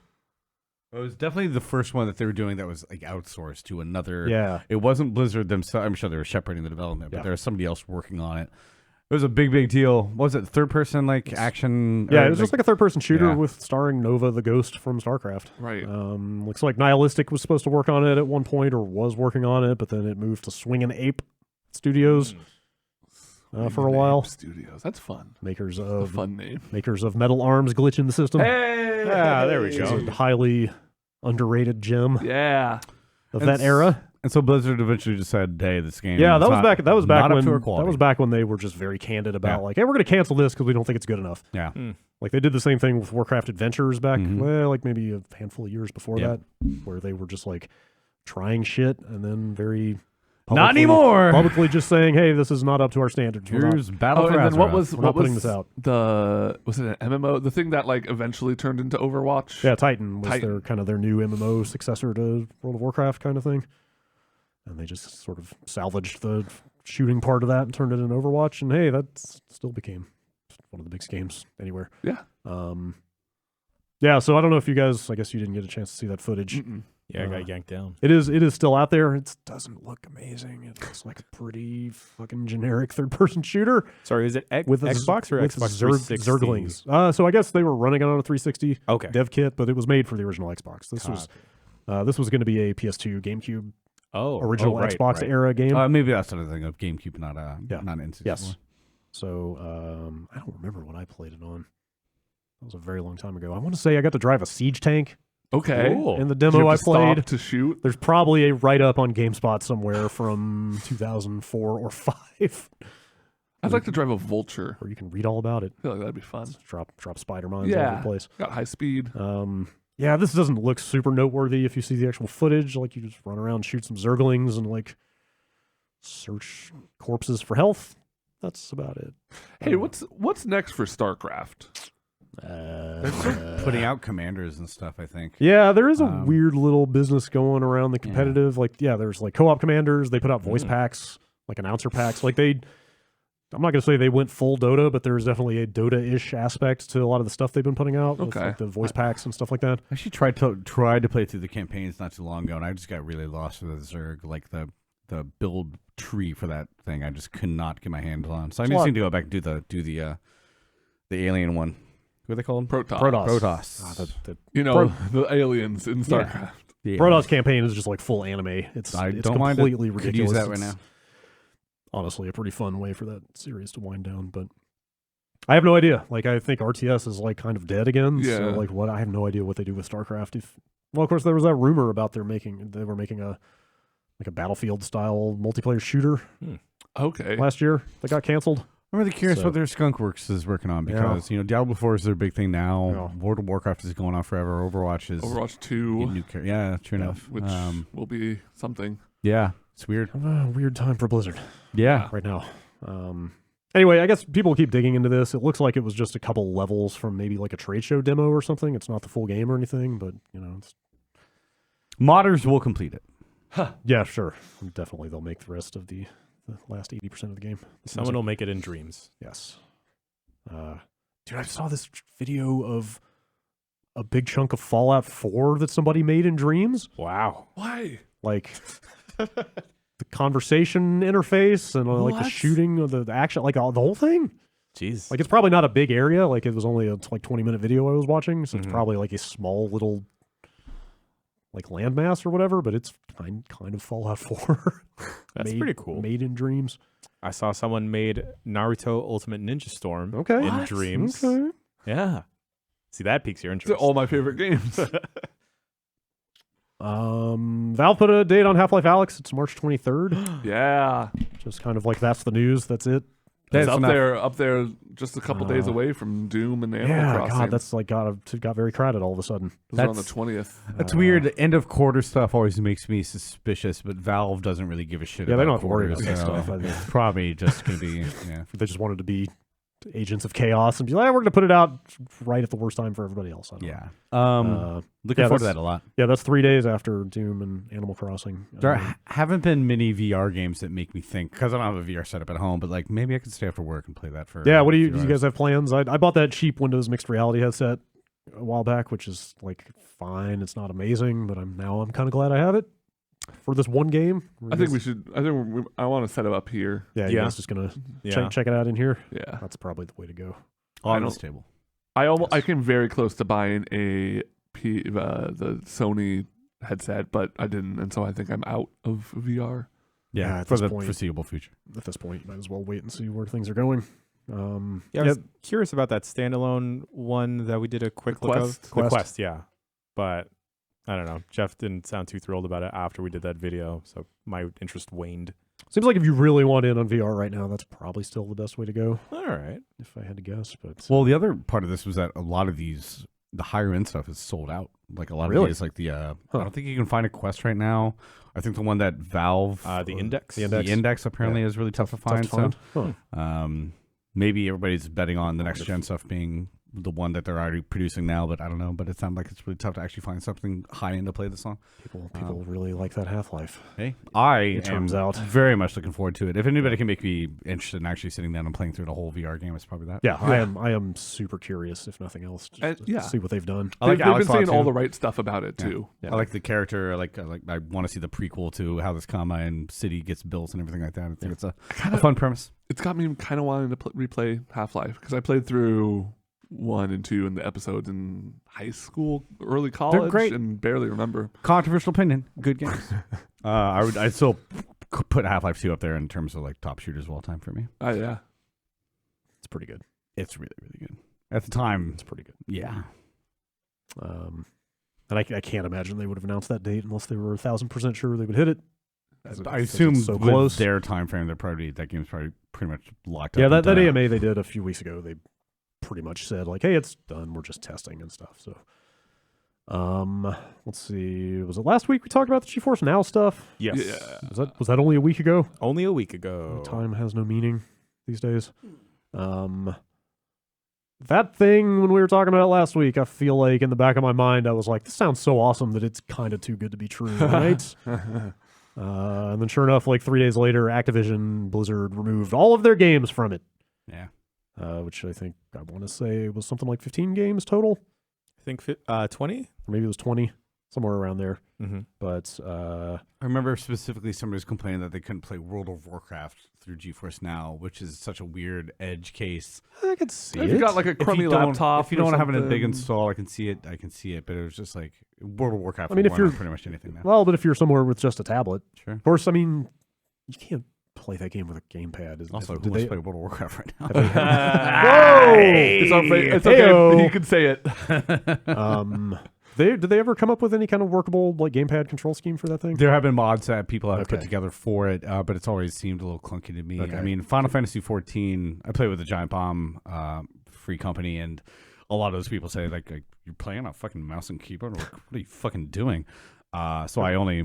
a lot of people play controller stuff for FF14, but Yeah, so never- like streaming and traveling and with a controller, not a big deal. If you have to cart a mouse and keyboard around with you, that's suddenly a But little bit less appealing. this was not the game that everybody's talking about. It was No, more no, the no. Call of Duties. Yeah, of the world that Call of people Duty were and stuff mad like about. that. Honestly, I played. This was a while ago, but I played Prey on GeForce Now, and I found that 20 millisecond lag in shooting to be unbearable. Really? So third person games totally fine. Yeah. First person shooters, Sure. I couldn't see it being. Maybe it's gotten a lot better, but even with that little tiny, it was just enough to make it really frustrating. Yeah. Sounds like this was a result of like a misunderstanding about a business arrangement. Yeah. I don't get what the business is here. Like Apparently, like I'm reading. you already have to buy these games Right. to play them. Yeah. Is it some EULA thing where they don't want these in? I don't know. It seemed really weird to me. From what I read, it sounds like Activision thought that the contract stipulated that when it came out, the games would come down when GeForce Now quote unquote launched. Oh, But in the way Nvidia is like characterizing this launch, they're still not calling it the launch. Does that make sense? So was it so beta? Because it's been in beta for like 5. yeah, 6 it's been years, in like right? a super limited beta for a long time, but they're still not referring to this as the full on like final launch, which is I guess why they thought they could still have these games on here.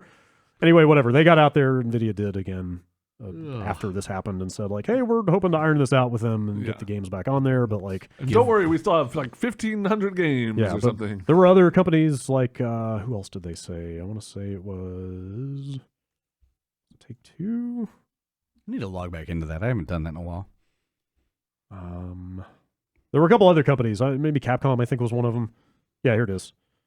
Yeah, they had also taken down games from Rockstar, Square Enix, and Capcom at the same time. Oh. So it is going to be that situation of they've got to clear it with publishers. Right. This is It's not going to just be a case by case. yeah, like GeForce Now sounds amazing, but it's not totally anything goes. I wonder if Google's presence in the market is making them kind of think that they might be able to force a bidding war for some of this stuff. Maybe. Not that Google seems to be doing much of anything at all. Funny that you mentioned that. Speaking of the No. Sorry, is that the next story? yes, the next story is new games coming to Stadia. Hey, it's a good segue for once. There you go. Right. That's where you're wrong. Stadia, yeah, like they made an announcement of some games, but it's not. No. It's some stuff. Uh, Google saying anything about Stadia, I feel like is the news here. Panzer Dragoon? Yeah, so that had been announced already. Right. I didn't know about it. I thought this was a Stadia announcement, but I guess No. Panzer Dragoon remake was already known. That tower game looks all right. What's it Which called? one is Stacks that? on stacks? Stacks on Stacks on stacks on stacks. Yeah. That looks okay. Yeah, it looks okay. Yeah, so that one, which is like a block stacking, a zany 3D tower builder as they call it. I love zaniness. So there's that one. There is Lost Words Beyond the Page, a narrative-driven atmospheric puzzler set inside the pages of a young girl's diary. And then Spitlings, which is like a 4-player multiplayer game. Those 3 are, quote, first on Stadia. So not even exclusive, but exclusive for a while. And then, yeah, they mentioned that Panzer Dragoon and the Serious Sam collection will also be coming. Man. Serious So- Sam. So When does new Stadia games. When does Stadia launch? Stadia I don't launch? think did they put a date on the final launch? Because right now you still have to be a founder to get Yeah. in. Oh. Yeah, right. Stadia's not even like out yet, Yeah. dude. Wow. You Well, still have to why are pay we to getting so play. upset about it then if it's not out yet? I can't remember if they ever put a. Yeah, I think they said like early next Yeah, year. yeah. Kind of. I think it's supposed to be super this vague. year sometime. I don't think they've ever put a final release date on the whole thing. So Okay. Never. yeah, Curious if they'll do anything at E3. I mean, they don't really probably have much to talk about, but Yeah. still be interesting. but tons of criticism. They that might have or I guess the GDC stuff is already out there, so we would know. But Yeah. they announced it, right? Or they had the big thing last GDC. That was their like big. yes, reveal. right. Yes, they did. God, we sat in here and watched that. Yeah. We did. We streamed over that. That seemed like a big deal. It did. Everyone was like, "This is gonna ruin the games industry," and then everyone Oh. was just like, "Wait, Google what?" Yeah. Faster than your eyeball can go to your brain. Everything about that thing has been. I learned what a teraflop was that day. And how they had the most of them. Yeah. I learned who Matt Pat was. Oh boy. Wish I could. Sorry, Brad. I wish I could go back in time to before that. Yeah, obviously they've been taking a bunch of flack for just not talking about their own product, so they're at least out there saying something. But let's see. An auction went up last week for the Nintendo PlayStation, Yeah. which as far as I know, is the same one that's being paraded, or it's been paraded around for the last couple of years. I think it's the same people in the same unit. Looks like it's going to end up selling for about 350,000. Wow. Yeah. Did you happen to look any further into the stuff Jeff was talking about him, the person who had an offer for $1 million? I saw that all over the place, but I Okay. didn't really see where that was coming from. So that was the story. It was like got an offer for $1 million, Yeah, turned it down, said I supposedly- can get more Yeah. on the auction. Oops. Yeah. It wasn't Palmer Luckey who bought it. He was one of the ones bidding on it. He was out there on Twitter saying he was bidding on it, but it's not known if he's the one who actually. Congratulations to Martin Skrelly. Yeah. Purchase of the- Yes. Straight from his prison cell. Elizabeth Holmes was the dark horse. But she didn't quite get it. I don't know what the legality is here, but I'm almost surprised Nintendo or Sony hasn't stepped in at some point and been Yeah. like, hey, that's a piece of our prototype hardware. Yeah.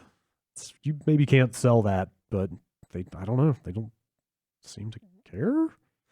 They've certainly had plenty of opportunity by now because that thing's been all over the place. I think it's a cool novelty. I would like to see it in person, but I don't get it. Yeah, 'Cause I don't think there's it's not that playable, much really. I don't think there's that much that runs on it. I'm Yeah. not sure.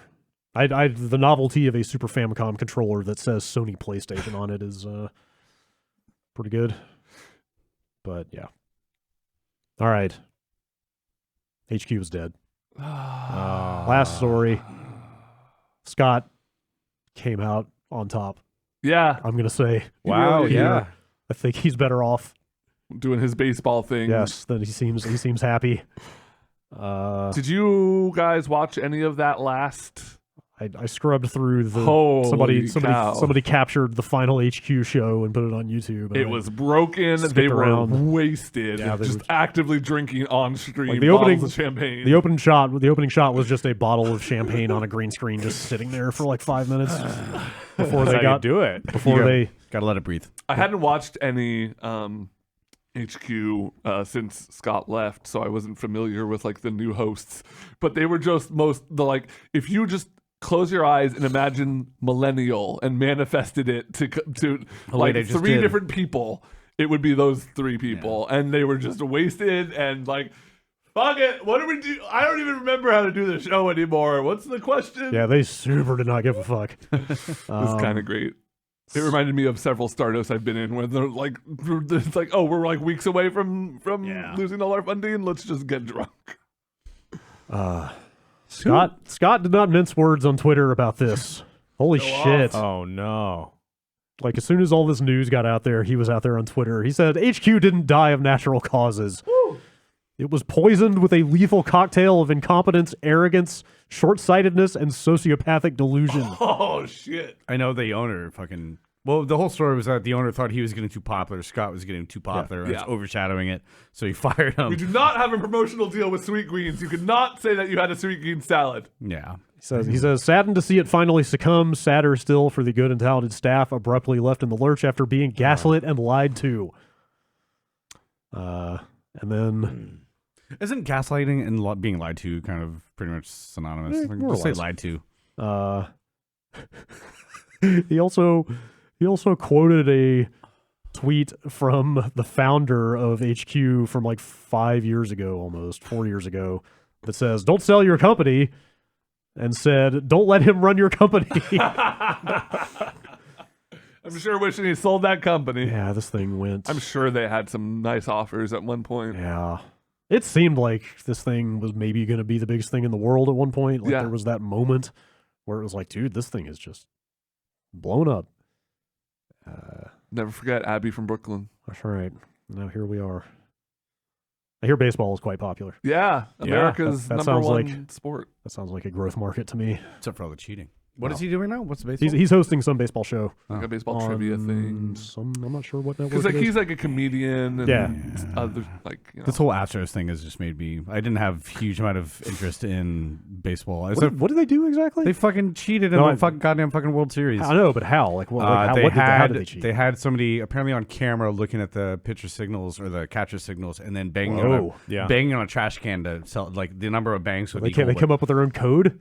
They just had the number of bangs of each would equal to what the pitcher is. Pitch was going to be, and of course they all said like we would have won anyways, but you fucking cheated in the goddamn World Series. When was the World Series? This is 2017. Oh wow! Which made it amazing that they lost in the Nationals last year. How did they just now find all this out? It was apparently it just took a while for them to do the investigation. I guess there were some inside theories going around, but one pitcher who got lit up that postseason by them, and I don't think ever worked. He got sent down to AAA. Never played in the majors again. He's now suing them for monetary damages. Wow! Because he has proof that people were. All this is on videotape. You can hear the bangs on the crazy. broadcast. Wow! Mm-hmm. These are all the more reasons why we need the all steroid league, I know. where anything goes, just let loose, no rules. Well, this is the fucking craziest part about it, which is really upsetting to me, is that all the managers and the front office people are the ones who got fired. No players face any punishment at all.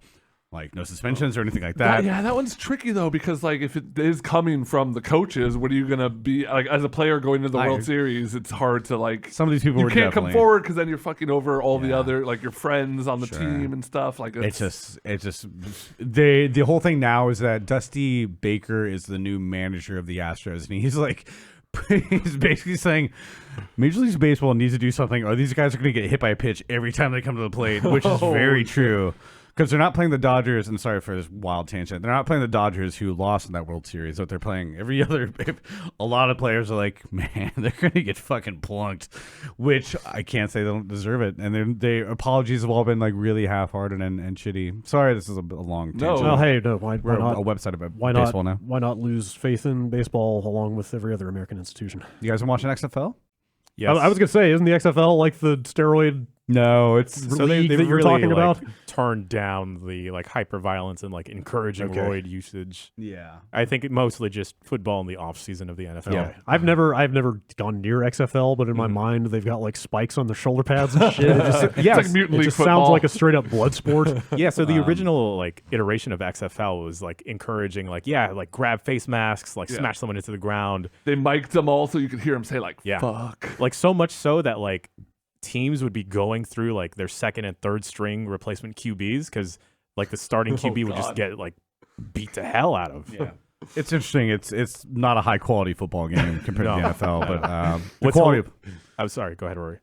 of play is pretty low because you know what? There are 52 players on a NFL roster times 32. And they're not even like gunning after. I was reading an article. They like weren't going for people who just didn't make the NFL Yeah. either. They were like just going for guys. Hey. And saying like you can make $60,000. I've caught a couple games and it's football mechanically is very fun to watch when it's played well. It doesn't strike me as something that's going to be. I'm not going to sit down and make it a Sunday appointment or anything like that. Because it's on Saturday. It's they play I think one game on Saturday and they do the rest on Sunday. Ah, I thought.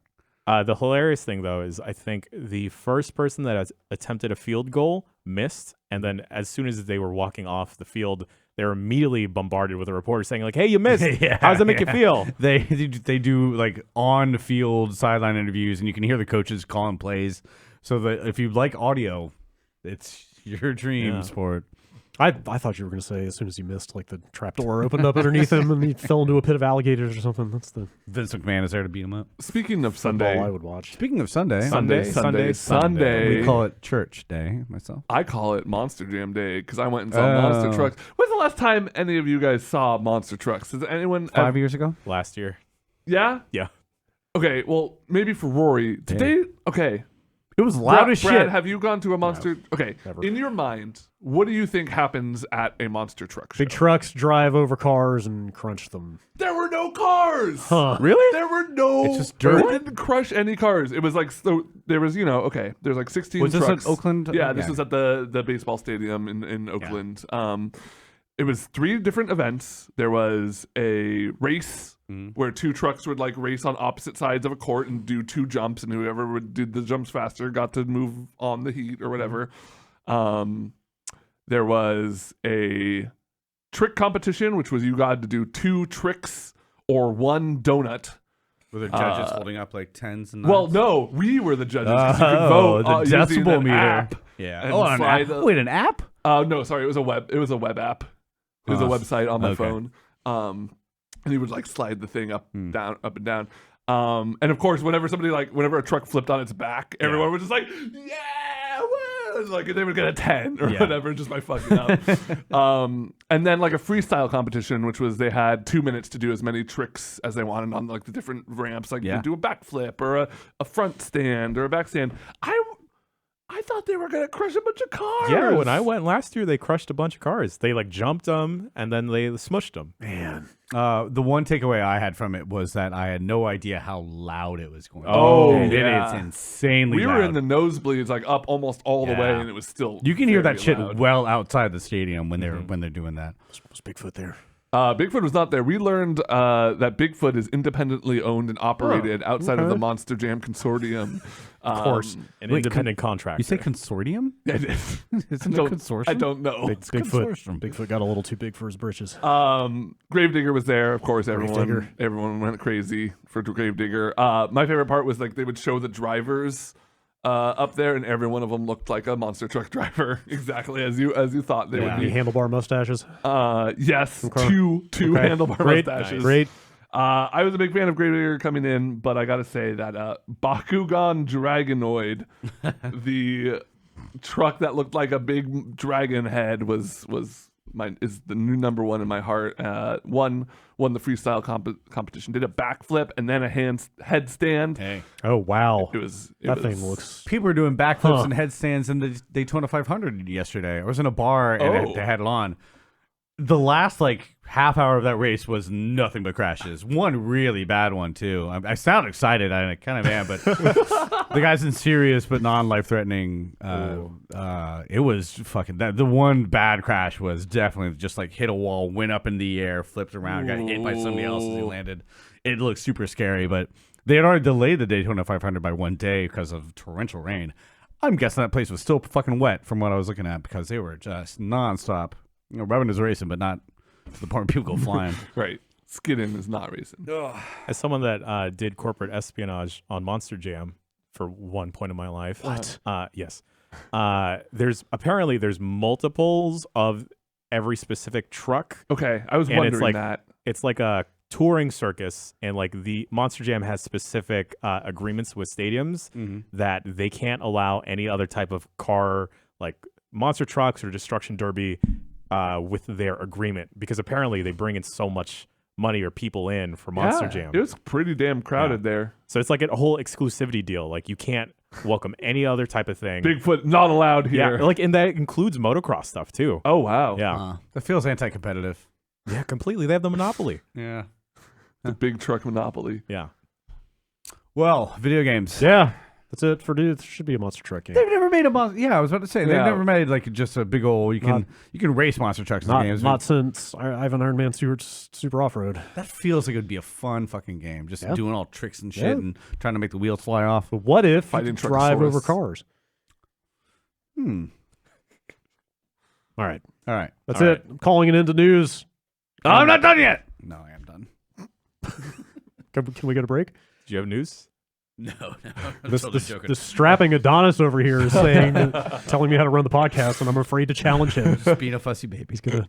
All right. Do you want to sing us off to break? No, I don't Take us out. I can't do it on command. I Oh, can't do it man. on command. I got As soon as these mics are off, he's gonna belt to lay down some fat raps. Leave the mics on without telling him. He'll do something. I promise. All right, that's it. We're gonna go to break. We'll be right back. All this material with you during the breaks. That was like a perfect flip No, it's across the table. I was trying to make it go exactly where it went. This guy's like the Warner Brothers frog. This guy's just good at everything. It's really Got talent. intimidating over here. All right, emails. Bombcast@giantbomb.com. Is he good at emails though, Brad? Well, let's find out. Find out together. If you're so good at this podcast, why don't you read the emails? I can't do it from here, buddy. Okay. All right, fine. I'll do it. All right, first email, signed anonymous. Oh no. Mm. Always a good sign. Have video games done right by nunchucks? Hmm. He didn't want to put a name to this controversy. Is that it? That's the question. No. Obviously not. Or you would be calling them nunchaku. I'm gonna say no. I think this person has a good point. I think nunchuck. There needs to be part of the appeal to me as somebody who doesn't know much about nunchucks is They're illegal here. well that's part of it. Is that actually true? Yes. Yeah. It's like the chance that you might fuck up and hurt yourself. Yeah. It's like high risk, high Okay. reward. Yeah. Sure. And I think in video games, it's always just like an attack where you just like flip them out, and you don't really ever like. I mean, a trained person is not going to be hitting themselves often. How many games can you name with nunchucks and then other than Teenage Mutant Ninja Turtles? Okay. Soul Calibur. So yeah, Maxi. yeah. I feel like named like 6 Teenage Mutant Ninja Turtle games. I feel like Maxie's done really well. Yeah, Maxie's maybe the best representation we've fucking gotten of it. Elvis ass looking nunchuck wielding motherfucker. But yeah, I'm trying to think like, Come on, Michelangelo can use them as like a little helicopter thing. yeah, but that's it. Like turtles, and I mean they've got source material to work off there. Sure. Like ground up. You know, it could be a cool. I'm sad we didn't get like a Sekiro. Like, Scorpion has nunchucks in a game, right? oh, that's That's true. yeah, that's right. Yeah, you're He's totally okay. he- Sure. He's a noted chucker. Yeah. But like they're so often. Like Oh, a Liu side Kang also. weapon. Liu Kang Liu also. Kang. In 11, Liu Kang totally has them too. They're like relegated to be like a side power up. Yeah. Or Devil May Cry has nunchucks. The 3-headed dog ones. You get the Cerberus. Yeah. Were there nunchucks? It's been a while. Hey, couldn't you get them in Double Dragon? Pretty sure. I'm gonna say yes. Pretty sure they were in at least one Double Dragon. There has to be a Giant Bomb some wiki Bruce page. Lee game. There's definitely a Giant Bomb yeah, wiki wait, page. yeah, for we this. can get to the bottom of Certainly, this. we could follow the money on this. More nunchucks in games, though. But Yeah. have they been disservice somehow? No, I feel like they're They're accurately- never They're never the as fun centerpiece. as they look Sure. to play. Like they're never as fun to play as they look. Michelangelo's fighting prowess is not even his like key, his calling card. He's a lover, right? Yeah, he's a party dude. Okay. He just likes to get wasted all the time. Nunchuck characters. Traditional weapon consisting of 2 sticks tied together with a chain or a rope. I feel like if you're using a rope, you're on some scrub Yeah. level stuff.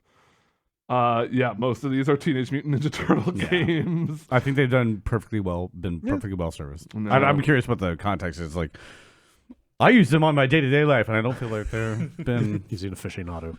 All right, Ben from Cincinnati. Hey, Ben. I was looking at Me these. with chili yes. on top. Yes. I was looking at the slate of 2020 games and noticed Nintendo's slate at the moment looks really empty. After Animal Crossing, they have no games listed officially that they are developing themselves listed for this year. All we know is that they are working on Metroid Prime 4 and Breath of the Wild 2, but have no idea when those will be released. There are also no Nintendo Directs currently on the slate. What do you think they could be working on, and how much longer do you think we would have to wait to find out? They're just recording everybody in that company doing that. Yep. for See who's got the E3. best. Who's got the best Yeah. snap? That's going to be their whole direct. Just 18,000 people Yeah. just snapping once every microsecond. Yeah. Yeah, wow. I thought that sounded completely wrong, but the only other thing I see here as like a 2020 Nintendo thing is No More Heroes 3, or Switch like exclusive. I'm gonna say Metroid definitely not this year because it No, hasn't been that they had to long scrap since that they entirely. literally started it over. I could see Zelda maybe, Yeah. like a holiday. This year? Whoa. I feel like we this haven't even year. gotten gameplay. Like a holiday. the way it looks so built on the last one, it's like a True, lot of the foundation was already there. This is a Mario 2 Yes. situation. We had so much fun creating new worlds for Breath of the Wild. We had so many good ideas. Yeah, like this holiday, it would be almost 4 years since the first one. I could. Yeah, I'm not when you put it gonna. like that. It's They haven't announced a new Mario? I'm not gonna bet money on not it. yet. New mainline Mario? No, I Zelda don't- was their last big announcement. I don't know if they do an Odyssey 2. Well, they did Galaxy. They did a 2. Galaxy 2, but I don't know. Would they re-release Galaxy then? I mean, people have been clamoring for like the Galaxy 1 2 HD Hey. For Switch. I think that would be a really nice, safe move for Yeah. them to make. Or like announcing a new mode in Mario Maker 2? What else could Nintendo do? Yeah, what other Nintendo IP is out there? A new Like, Donkey Kong? Did they do a new Mario Kart on this platform? Because the last one was just kind of a re-release. I Right. guess they haven't. I don't know. I don't know what they do next. It's also in such weird flux because the Switch as a console is like you don't really know where they're gonna go from here. Are they gonna make like is the next console gonna be an iterated like Switch Plus? Like it's so up in the air. Yeah, they do have that Coral Switch Lite now. What is Retro doing? I can't remember if they got roped in on Metroid Prime 4 or not, didn't they? Oh, maybe you're right. Weren't they bringing them into... Yes, they are working on Okay. Metroid Prime 4. Okay, that explains that. Yes. Because I'm trying to think of other like third-party Nintendo There's, powerhouses. God, Next Level is one of the developers they work with. Yeah, But did they do Luigi? I forget. I can't keep that stuff straight.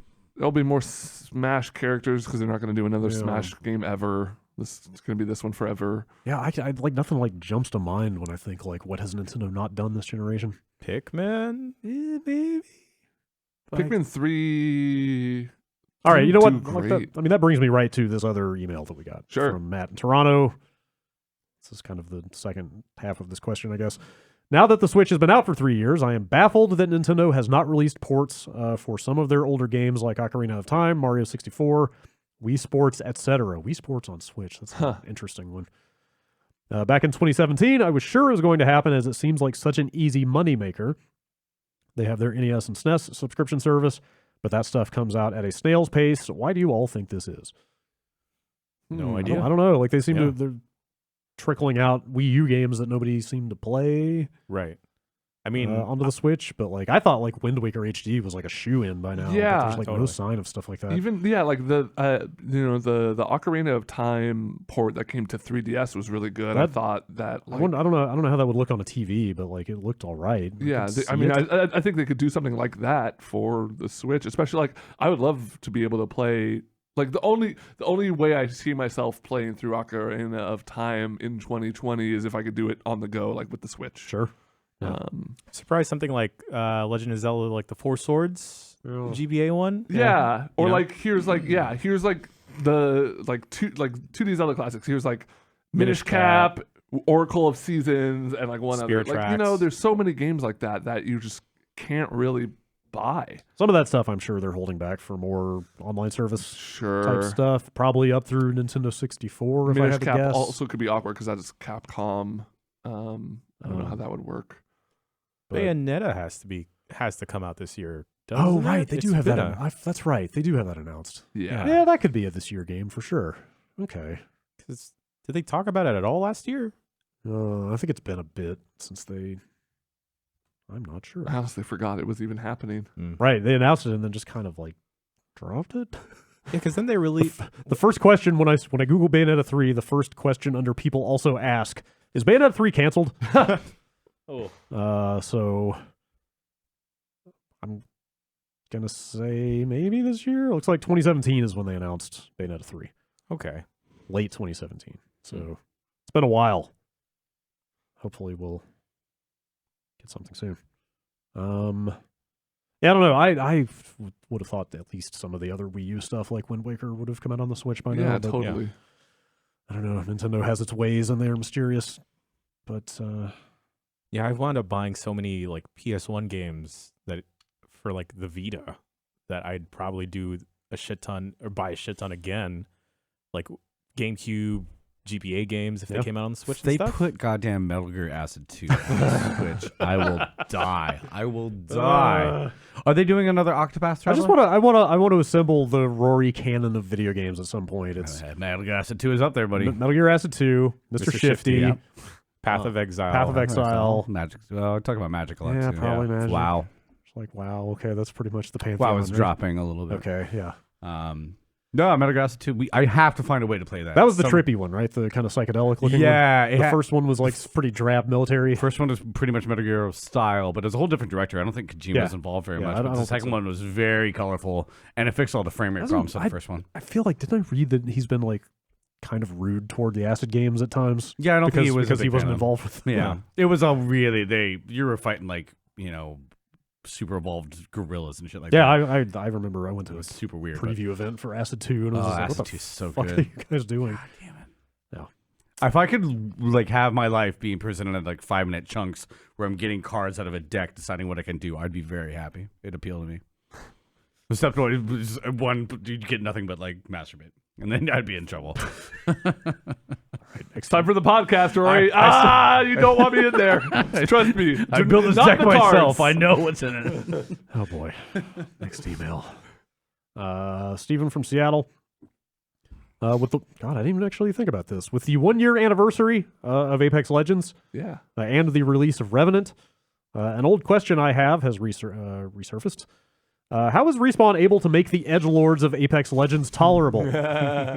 We have Wraith, Caustic, and now Revenant, and none of them are intolerable. Other edgelord characters are often the worst, like Overwatch's Reaper. What did Respawn do to make their characters great with such little backstory? I think, I totally forgot to talk about it, but I've been playing a bunch of Apex this past couple of weeks. Got my first win in a really long time last night. And I've been playing some Revenant. That's his name, right? Revenant, yes. I always mix it up. Revenant, who is definitely like when you in that game, like if you ping something for somebody else to pick up and you pick it up, you can like press F1 to say thank you, and he'll be like, I'm not saying thank you and stuff like that. It's the key there is it's a little tongue in cheeky. They're edgelords, but they're like sure.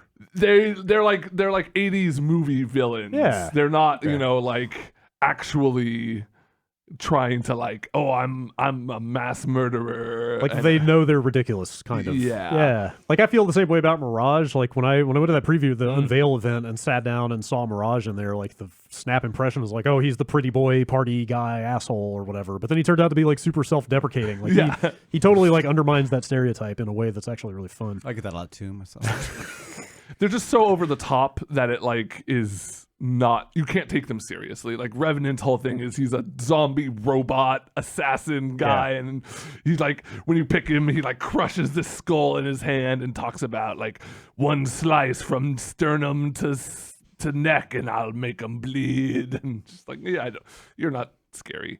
And the fact that it's like it takes place in this fictional kind of game show, right? The Apex thing is like a game show pretty much, like when they're competing for prizes and glory and I stuff. always forget about that. I feel like, there's like signage all over the place, but I feel like they don't lean into it that much. No, and they're kind of, in fact, maybe sort of starting to inch away a little bit about that with like Revenant's trailer of how he like murdered a executive at a company and all this stuff. But it's the fact that they don't take it too seriously.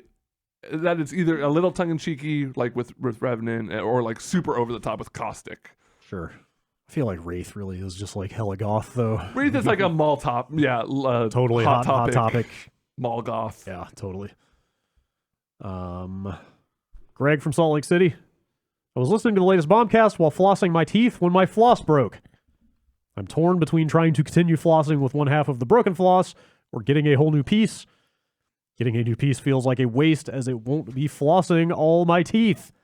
Soldiering on with half a piece is extremely frustrating as it won't stay wrapped around my fingers. What do you do? Dental picks have really allowed me to get the really, dental picks, I have the little thing on the end, but then there's just a little piece of floss between a piece of plastic. It's disposable and really wasteful, but I find them to be a lot easier to use when I'm like doing something else, like watching TV. But then I have a lot of just floss around too for the back teeth. The very back teeth are really tough to get with a floss pick. So I basically floss everything as best I can with a floss pick, and then I go back with the actual floss and get the back teeth. I can do it in the shower. You can do whatever you want to. I wouldn't feel wasteful about flossing. This floss. Yeah, that's what I'm like. So it's like $3 for a thing of floss, If not less. If than not that, like less. Costco brand, and then you're working with what, like 50 feet of floss or something. They always run out at the worst time though. But my teeth have gotten since I started using floss picks, and I know you're supposed to use floss so you can get, back and forth and into the sides, but just doing it quickly every day, I've made my teeth, like my health was. The last time I went to my dentist, she was like, "It's once in a blue moon that I don't see people not bleed at all when I do." Because the dentists are the ones who really fucking get in there with the floss. She said I didn't bleed at all, so I just do the floss picks, and I find it to be acceptable. I know there's some dentists screaming in rage right now. Have you ever tried the water pick? No, I hear they're interesting and fun. They've come a long way. Yeah. I never messed with them, but I know people who swear by them. Any dental device always freaks me out when I see the ads for it, because people are just fucking smiling and just using it with this rictus grin on their face. The worst is the nasal, the Nasage or whatever, the one with the robot nasal cleaner. Yeah. Just the happiest person. Like, I love having water flush through my sinuses. I kind of want to get into that. Yeah, But it's hard because you can do it back I have a and forth, deviated septum, and they're like, no, you can drown. They got access to that laughing gas, that'll make you laugh. I used to have a dentist who was very liberal about applying the gas. Oh, hell yeah. It's not bad. Just get a new piece of floss. I had to pull that email because I have a wisdom tooth that just fucking shreds floss, and it drives me insane. But You haven't gotten it taken out? I probably should, but nah. My mutant power was that I had 8 wisdom teeth. What? Wow, this guy's just better at everything. Yeah, Holy he's smarter. shit. It was He's not more fun. fit. So they had baby wisdom teeth behind that were going to make it impact or whatever. So they were going to actually. Oh wait, they grow. were on top of each other? Yeah. not side by side. No. Oh jeez. So they really had to get in there and Yikes. grind Like them a out. shark. Yikes. And then I got out of that surgery, and this was a week before I started college. So my beginning week of college was nothing but pain. But on surgery, I didn't have I apparently didn't say anything too funny, but we were walking out of this medical campus, and it was a big place. We had to take the elevator down. Apparently, I shook every single person's hand in the building on the way out to the car. Like, hey, how you doing? How you doing? Thank you for your service. Drugs must have been pretty good. Don't have 8 wisdom teeth, kids. Philip from Vienna. Glenn Schofield recently described how the sounds that the Bart makes in tunnels inspired the sound design of Dead Space. Huh. What other sounds of the Bart do you think would or should make it into horror games? Fuck, there's too many of them. A lot of bodily. A lot of people screaming at nothing. Yeah. I got on a BART train the other night heading back to Fremont, and it was like semi-crowded, and I sat down and I looked across the way, and there were 4 open seats and just a big puddle of throw up on the ground. Sure. And anytime we would make a stop, people would come in. The lady who was sitting next to me would be like, don't sit there, there's vomit. And we stopped. Don't sit there, there's vomit. Because people would be like, ooh, open seats on the train. And then walk up and just hear her. And then eventually she turned to me and she's like, they should be paying me for this. My favorite story along those lines is not on Bart, but I was at the Fillmore to see a concert, and it was a packed house, everybody shoulder to shoulder. Somebody had wound up drinking too much and threw up in the middle of the dance floor. So it's a big, suspiciously open area in the middle of the dance floor, and everybody kind of comes over and like, oh, okay, no one can stand there. Until one dude starts pushing his way through, like, oh man, I'm fucking gonna stand. I don't know why nobody's there. Gets there, slips and falls into the pool of vomit. Gets up all pissed off. We're just kind of laughing at him like, you should have been. There's a reason there's over there, buddy. And he gets all just so angry, like, ruin my night. You have to leave at that point. But in terms of Bart sounds, it'd be, oh man, Moaning. I can't imagine doing Bart without I will noise say canceling headphones anymore. The scariest sound I've ever heard on BART is complete silence when the train shuts down all the way, when they turn off the engine and shit, and you're just in there and it's dead quiet and you're in the middle of the tunnel and the lights are off, and that also I feel like inspired Dead Space. Yeah. Well, I'll have to go back and play the best Dead Space game, which is, of course, Dead Space 3. That's right. You're the maniac I know You're that that guy. says that. That's the final game in the canon Yeah, no, it's great. of Rorie. They did like novels and stuff for Dead Space, didn't they? Yeah, they did built all a kinds of, whole. they did like comic books and all kinds of shit. Animated I series? didn't think a lot they about did. Dead Space They did three. a was weird an some kind of series. animated something or other? Hey, Castlevania's coming back. Yeah. Holy shit, Castlevania! Yeah. I talk shit about Netflix on UPF, I think, because I don't like much of their original programming. I've tried to watch a lot of it, and I get like one episode in, it's like, this is not my jam. But Castlevania was the one I was really happy to stick with, because that season 2, good. episode Season- 7, buddy. Ooh. I'm really looking forward to this new season. Yeah, me too. Ooh, Hopefully we get more Drac. the notification when the BART will automatically say the doors on this car have been obstructed. Oh, yeah. That could just be a good tick for like, oh shit, something's coming. Yeah. There's something, like crawling through. I saw a dude have a bike, and he wasn't even in the bike area. He was in one of the 4-seater facing each other. So all the doors closing, and he tried to hit it. He tried to put his bike between the doors to prevent it from closing.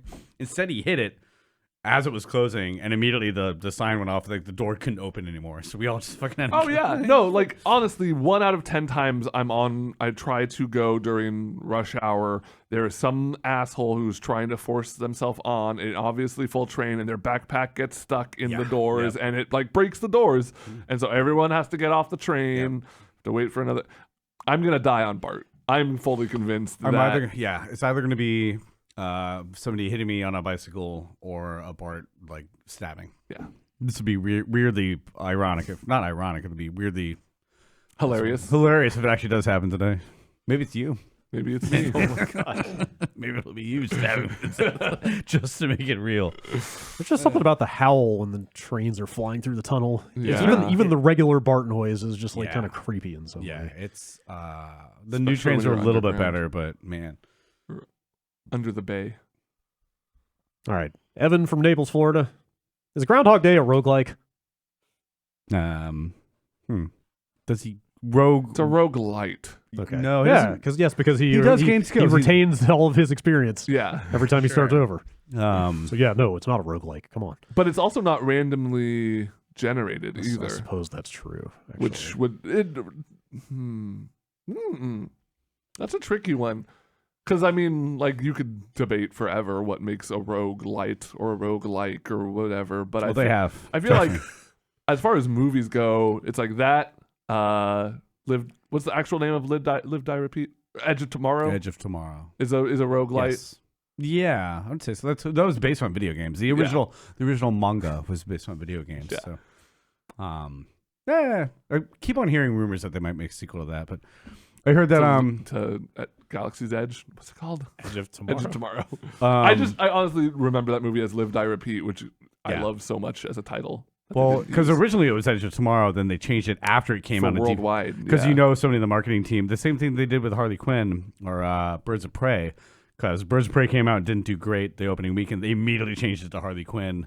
Really? Birds of Prey. yeah, I saw that. Like, did they actually edit that into the movie, I don't think. or is that just I in don't the know. branding and on the marquee and shit? It's whenever this happens, I can only think of the fights between the marketing people deciding on the names because you know there were two factions, and as soon as those opening numbers came out, like, fuck it, Doug, the fuck, man, you were wrong. We gotta change it now. I'm just curious because there's that story about cats getting patched with better visual effects a while back. I didn't know. Like, I just wonder if movies are just going to straight up get updated all the time now. Yeah. Well, if they're big downloads, I know they're like, I don't know. How big could a movie be? 40 gigs for a 4K projection thing? For a terabyte or two? Probably bigger than that. I know we have projectionists, movie projectionists on the site who will let me know right away. They're pretty big. Files. Yeah, because they used to send them out as like physical tapes too. I think now they're mostly downloaded from what I hear. Yeah, for a while, for a long time, I think they shipped hard drives, but Yeah. I guess they're all downloaded now. Yeah. I would assume. I don't know. Bombcast, let us know. Who knows how big a movie is? Because I'm interested. I'm curious about these kind of things. But yeah, like patching a movie, just put up the Snyder Cut the weekend it comes Right. out. Yes. You give out patch notes along with your ticket. John from New Jersey. Today I went for a job interview, and the person I met with asked if they could make a copy of my driver's license. Mhm. After the copy was brought in, they wrote out my birthday and drew what looked like an empty tic-tac-toe board, filling 3 of the corner squares with numbers.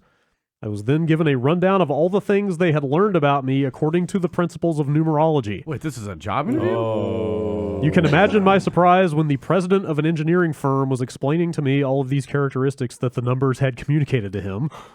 What strange things have you seen during interviews that you've been a part of? Fuck me, man. Nothing like that. Nothing that nobody's like talked about my star sign. Feels vaguely illegal, like in a hiring sense. That's.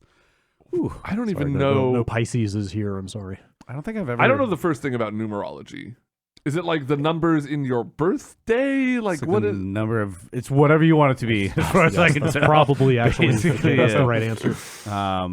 Yeah, you add up the letters in your name and like. Any belief in the divine or mystical relationship between a number and one or more coinciding events. 4. No, it's still, 12. still very big in China for What sure. do they mean? I mean, that's why you go. I used to live in the inner Richmond. You'd see all the cars would not have like 12999. Sure, It'd be and 12888 like because yeah. 8's a lucky number. I mean, tons of buildings don't have 13th floors. It's all irrational and stupid, and we should, as a culture, get beyond it, in my opinion. But I wouldn't. If you're gonna pay me, I would be whatever number you want, man. I'll change my name if you're gonna pay me to work here. Weirdest job interview stuff.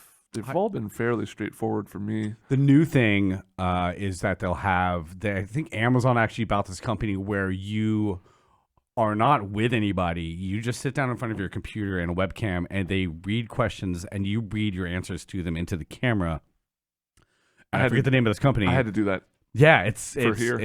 Really? Yeah. Oh, I was gonna say it fucking sucked. But no, was there anybody on the other end?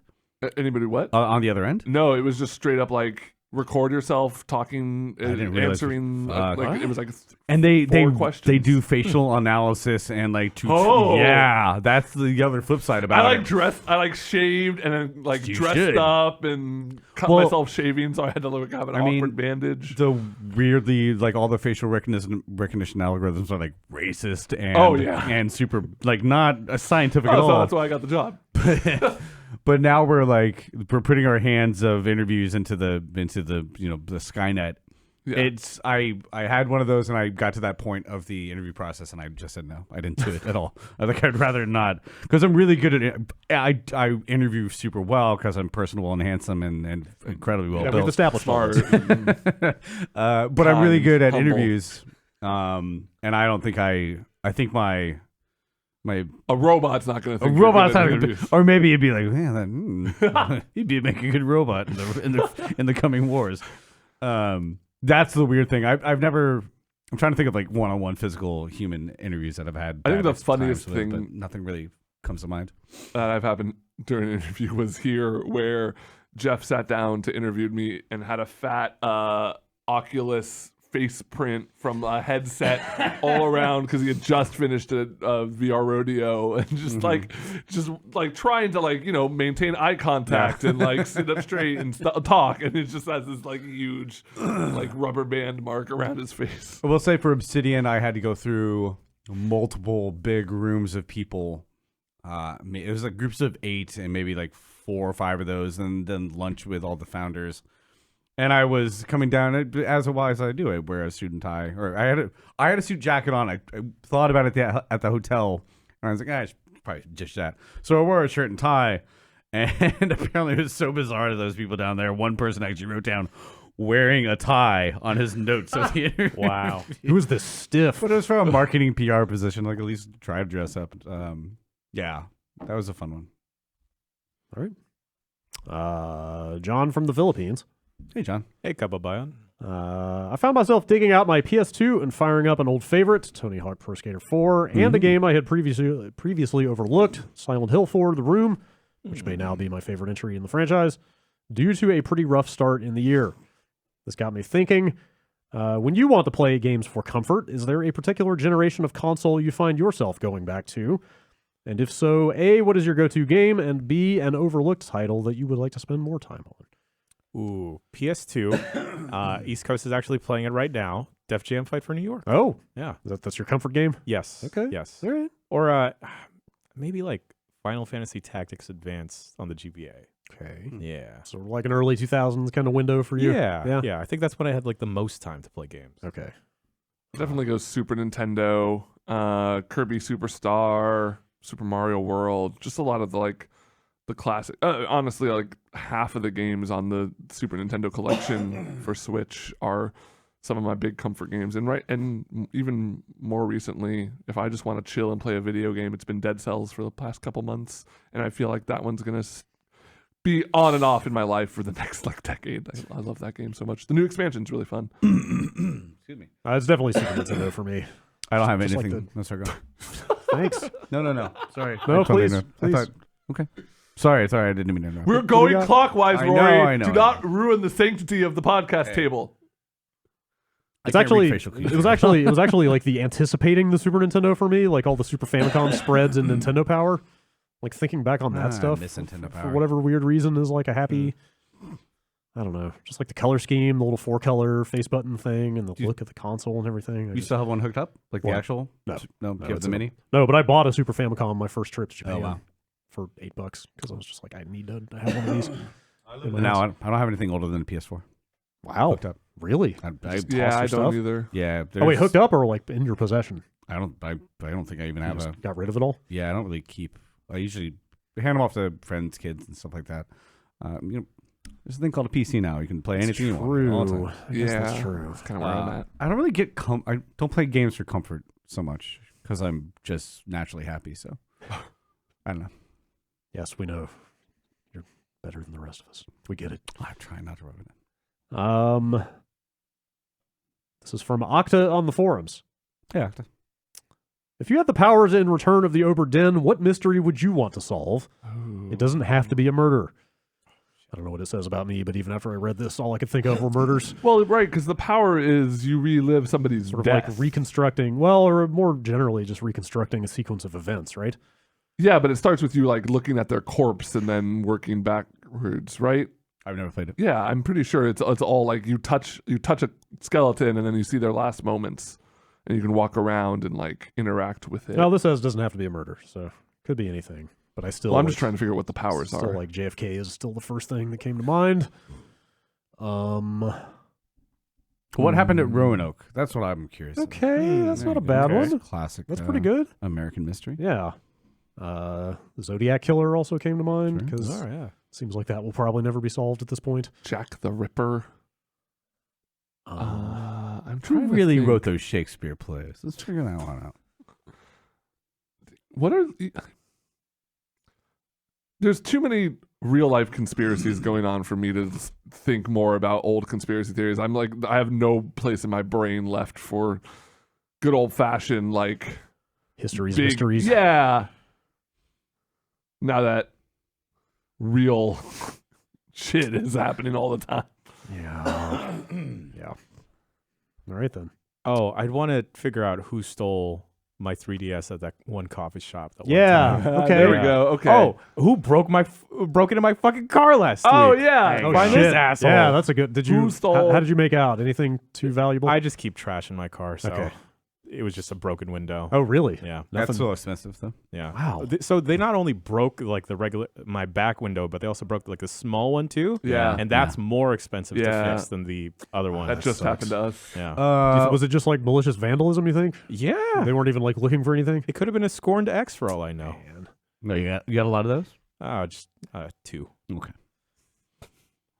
But yeah, like my car was the only one on the block. That's rotten. That It sucks. sucks. You got some good plastic sheets and duct tape, though. I hope. For that. I have tons of duct tape. Awesome. Good. Wow, that sounded darker than I think you intended it to. No, it tracks. Jan's a handy guy. Okay, good. He used to work for Mythbusters. That's right. I stole 20 pounds of duct tape from them. Wow. I used to give that out as party favors. Nice. That's pretty good. That's way better than paper towels or staplers. I want to hear more about this corporate espionage later. Let's see. Michael from New Hampshire. I'd like to early adopt one of the next-gen consoles, and I could use some help in determining what the right console to pick is and what I should look for from the announcements to make that determination. Historically, I've done poorly in this regard, where I got the less successful console of each generation, and as a result, I feel like I always got a limited selection of games. For example, he went with the Genesis, then the PS1, which he does say was a good choice. Yeah. Next up was the Dreamcast right before it was canceled, then doubled down and got an OG Xbox. Oh, buddy. So yeah, I feel you there. Then a PS3. Then the Xbox One. Yeah. Although then he says he became financially stable in this era and finally got a PS4 after some time. So I don't really trust myself to make the right decision this time around either.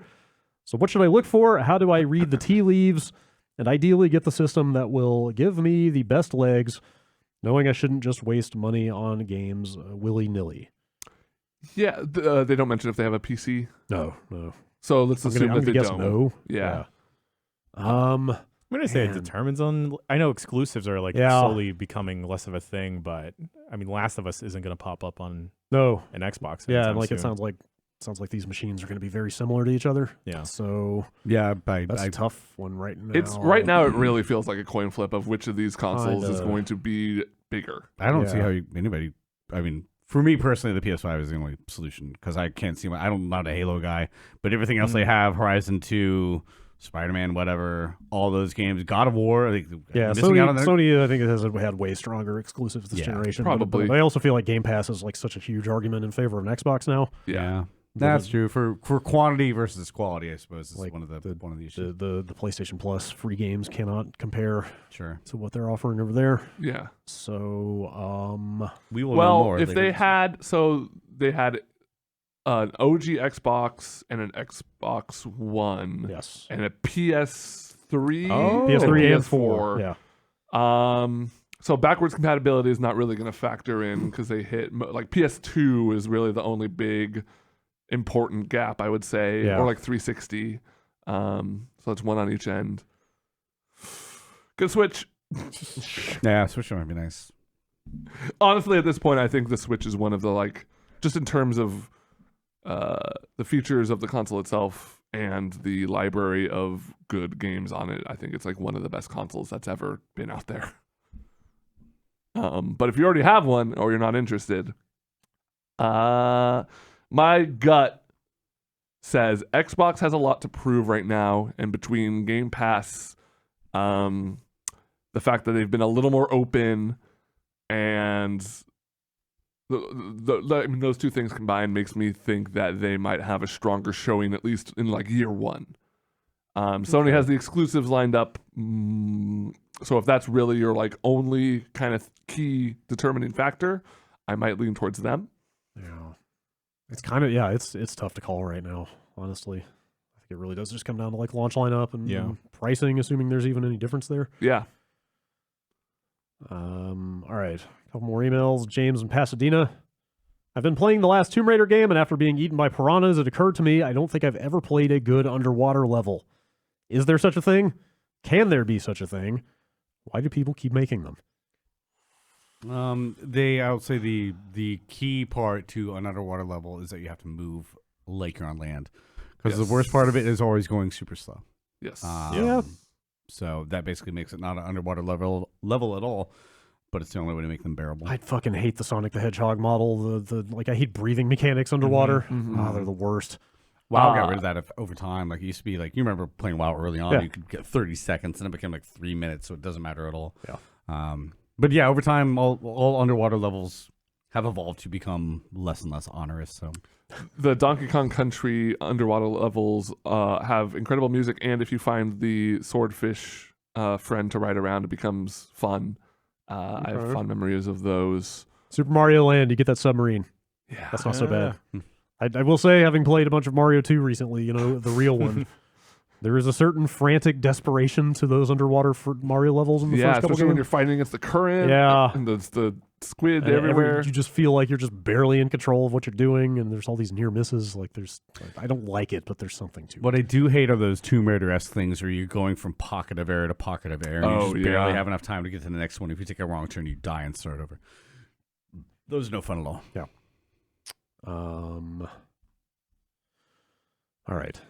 Let's wrap up with a couple of food emails. Noah writes in from Washington, D.C. Just wanted to make sure you saw this, but it turns out Papa John did not eat 40 pizzas in 30 days. Oh, yeah. What else aren't they telling us? I don't believe a word that comes out of that man's mouth. So Yeah. I don't even know if he knows what pizza is at this point.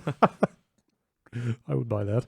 Which big popular fast food founder do you think has sampled the most of their wares? I always thought the guy who made Wendy's always seemed like he. Dave Thomas. Dave Thomas? Thomas probably ate Wendy's every day. I always figured Dave Thomas was either exactly as friendly as he appeared, Or as a ruthless or just a asshole. complete ruthless, complete motherfucker. Just turns on a. I don't takes off the know mask. which. Yeah. I don't. I can't think name of a lot enough. of. Yeah. I can't name a lot of fast food founders. Colonel Sanders. Was he even a real person? Yeah, he was. There have been multiple Colonel Sanders. Oh, I know that. They kind of like fucked him out of his money a little I bit. I didn't think know at the that. end of his life. Huh. Or he was like a consult. I don't. Oh yeah. Might not have this story straight. Harland David Sanders.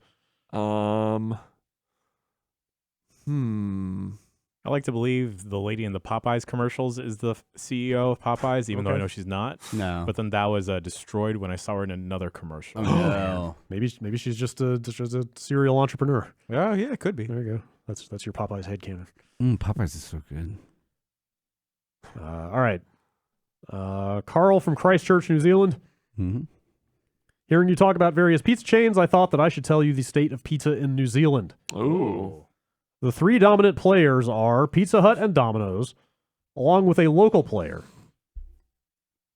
Pizza Hut and Domino's are Pizza Hut and Domino's. You already know exactly what they are. The local player is Hell Pizza.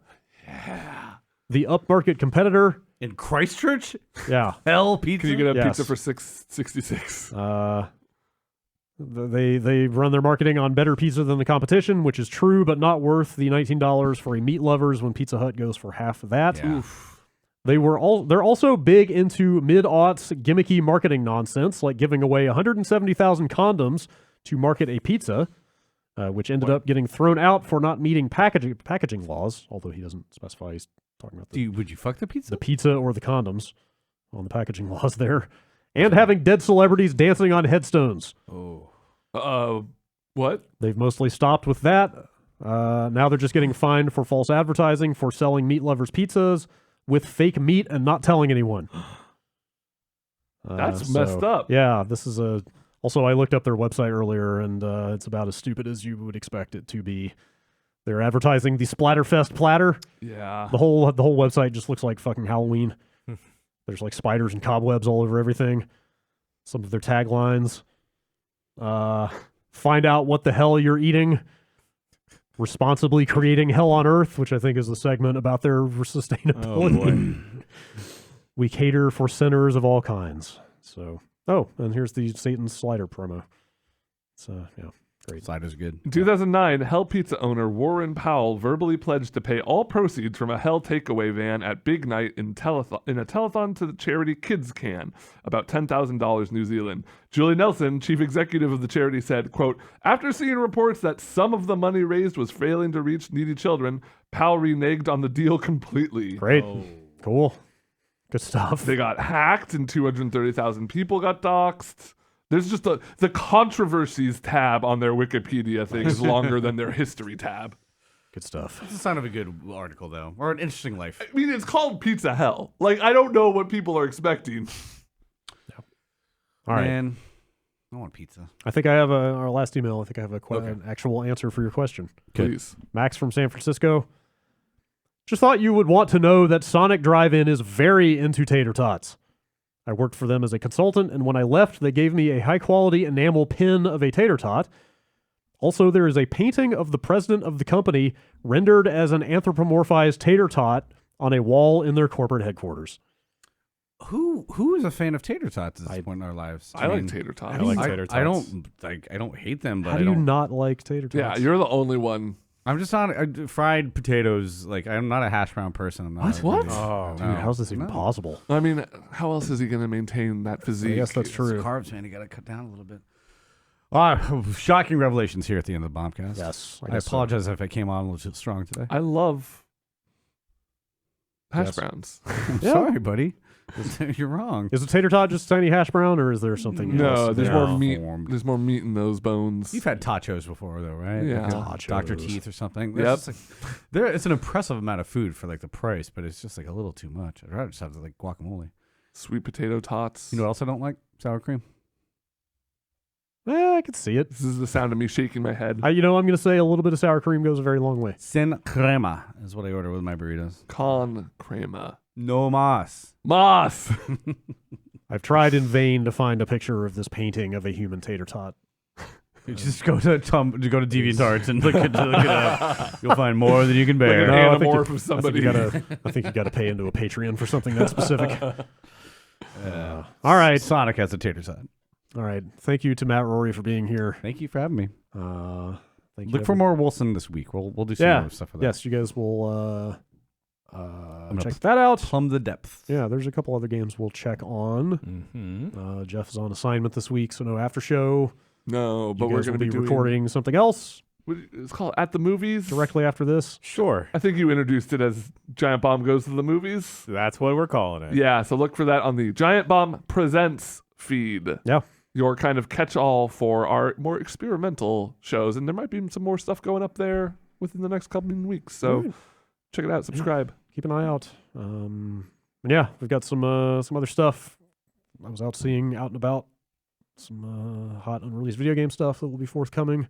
Things will be happening. So keep an eye out for that stuff. And we'll be back with streams and all that stuff later in the week. We'll see you then. Thanks for listening.